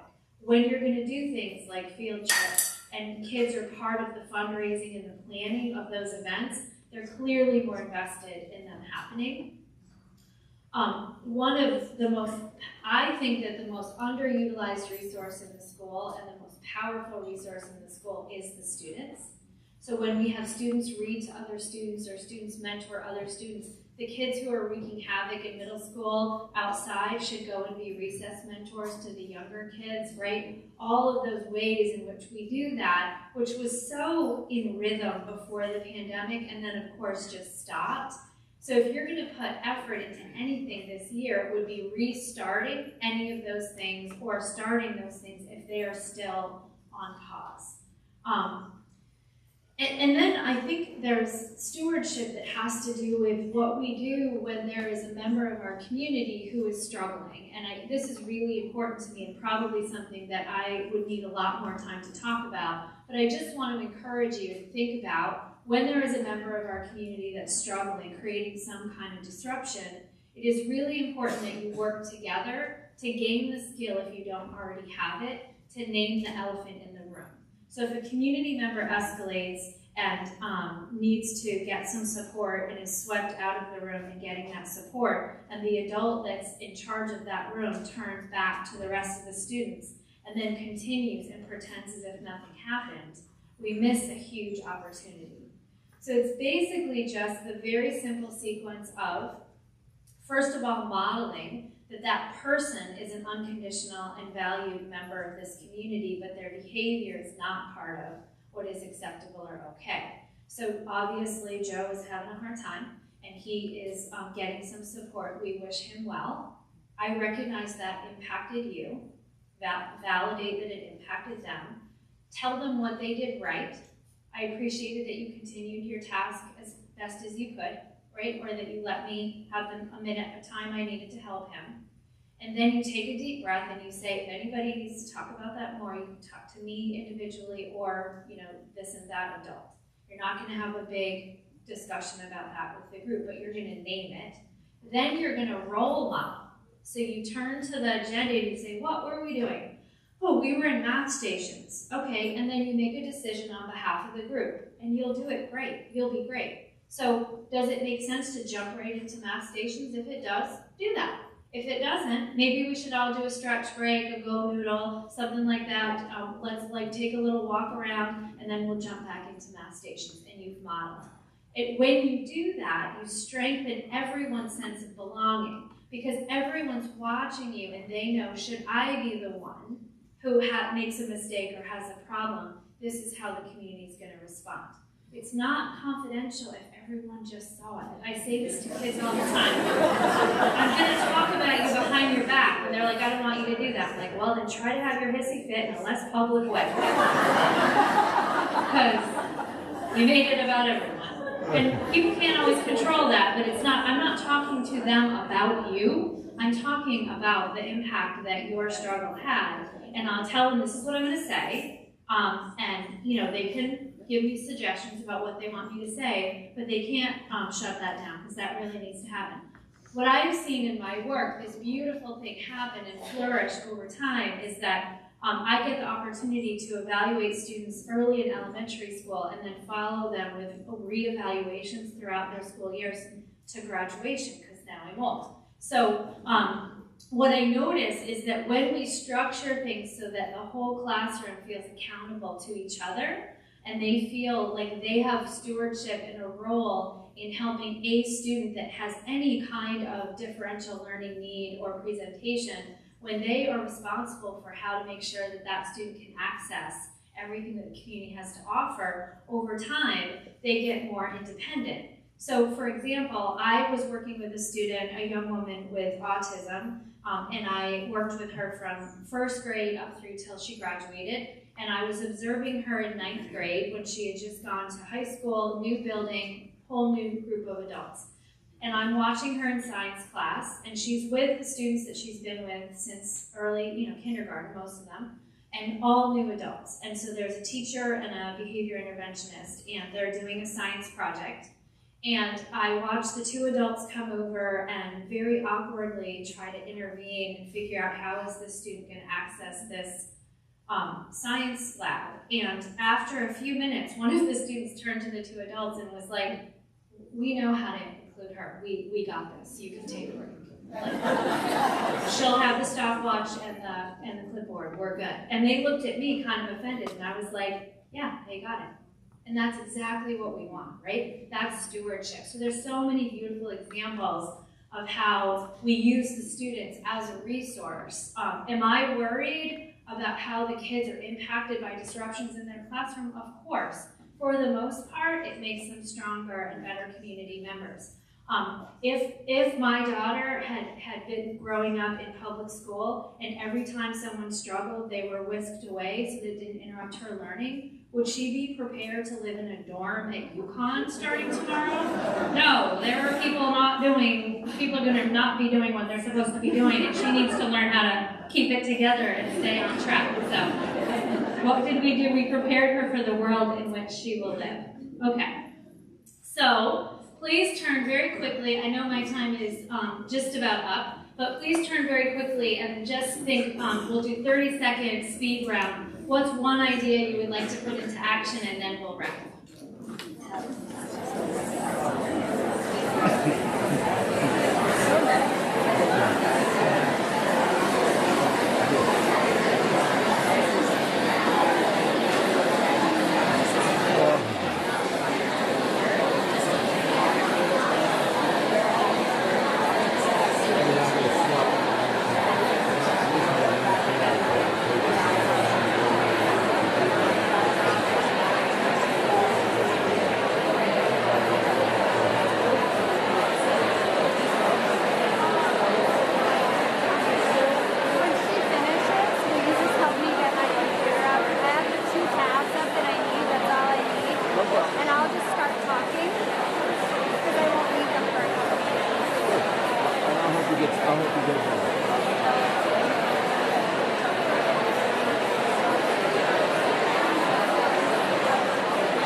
To be part of the launch of your school year. I consider my bosses to be the children of Vermont. They are the people I work for every day, all day. And what you do for my bosses is much appreciated. Good luck to you. I know last year was super hard. I am really excited about this year. Everything I've learned tells me that we're at a really important point. So thank you for how hard you're working and what you're about to do for the kids.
Thank you for your message. And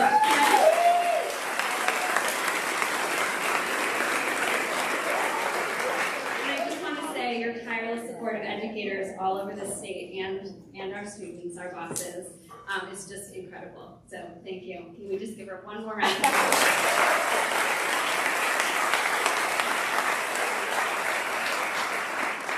So I want to start out by saying how honored I am to be here today in this new position at CVSD. This district has been the center of my work for for 18 years, I think. And it has given me such tremendous opportunity for growth, both personally and professionally. And I'm grateful and forever indebted to all of you for everything that, you have taught me, and that for everything that you have taught me in becoming the educator and the leader that I am today. So thank you, and I extend a warm welcome to you again today.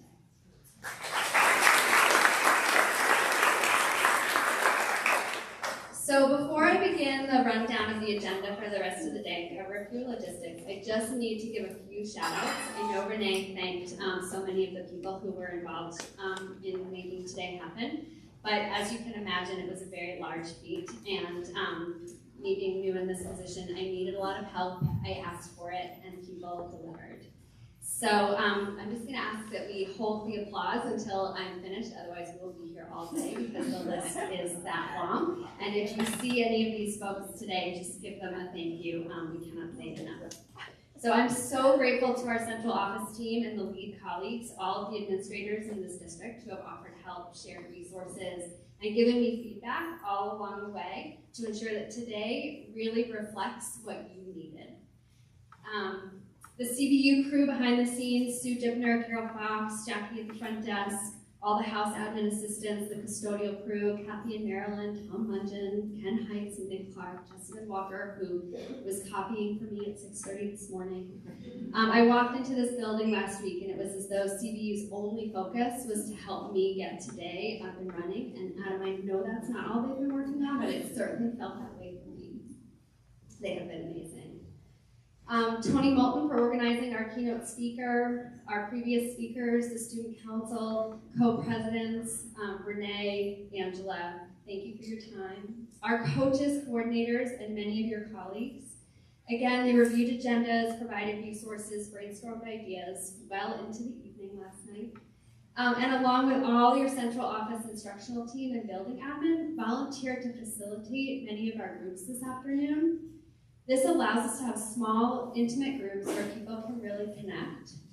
These folks have been willing to make themselves vulnerable and take a risk in facilitating, and I want to thank them for modeling that in a way that truly allows us to run a collective community experience this afternoon. And Emily McLean, along with her art department colleagues who developed and organized our culminating art project today in record time, less than a day. And finally, to Sandy Raymond, who has kept us at central office all organized and looking good.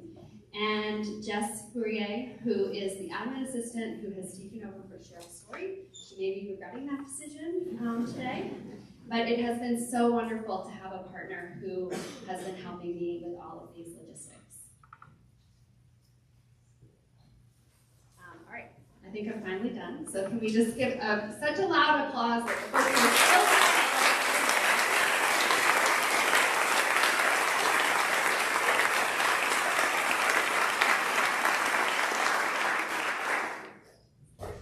So you should.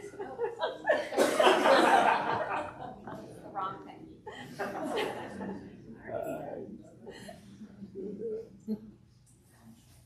Well, I don't know how to get the new one up, so we'll just have to go with the agenda that you have linked in your in all of the things that have been sent to you in the last few days. There are some more hard copies at the front. Ken, there was one video that was on the tab. Did you see where that might have gone to? So really there are two things that you need to know about the rest of the day. There are two main activities that will be split by lunch. So the first one, after you take a little bit of a break, after we leave here today. Nope.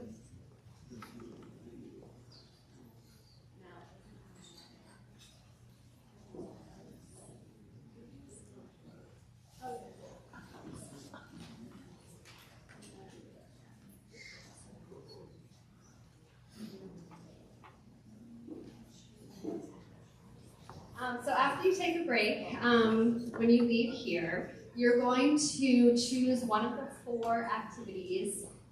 So identity, connection, direction, or proficiency.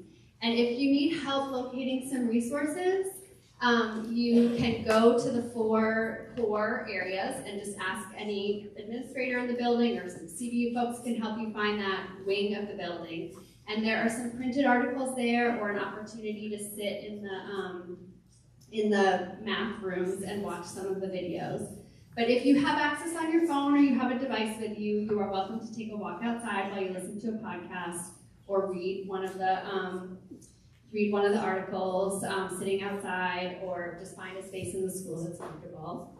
And just engage with the resources that are provided to you in that list of resources for about half an hour, maybe 45 minutes. And then you're welcome to explore several of the resources, but then choose one of the rooms to go back to right around 11:30. And you will be put into groups of about 5 to 7, and you're just going to reflect on the takeaways from the day. And then you're going to go to lunch. So after lunch, you should locate your name on the big yellow pieces of spreadsheets that are posted in the four corners. If you haven't already done that, it was shared with you yesterday.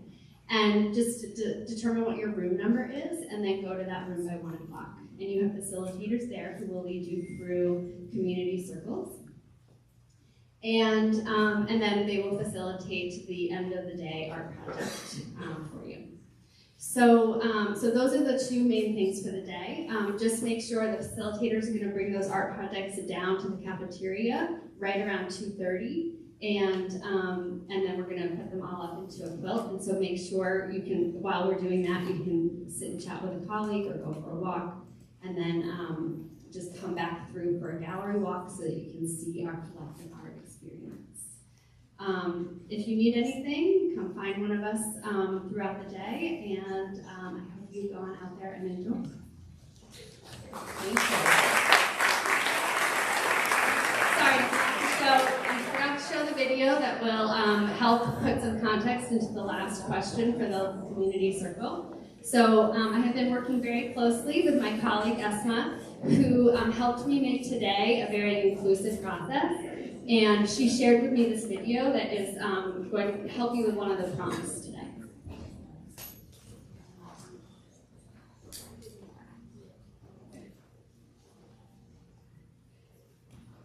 We need institutions and safety nets and communities of solidarity that include everyone, absolutely everyone, because anyone who's left out is an exploiter.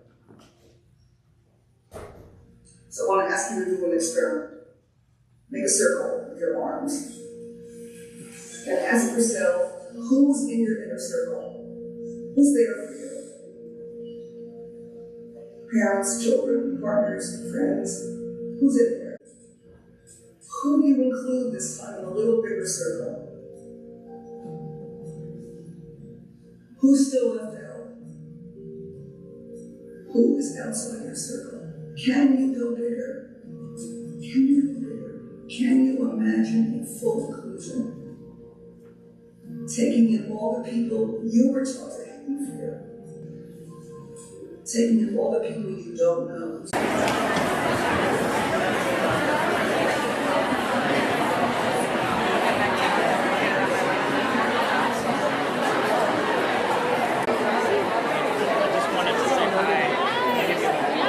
nice to meet you in person.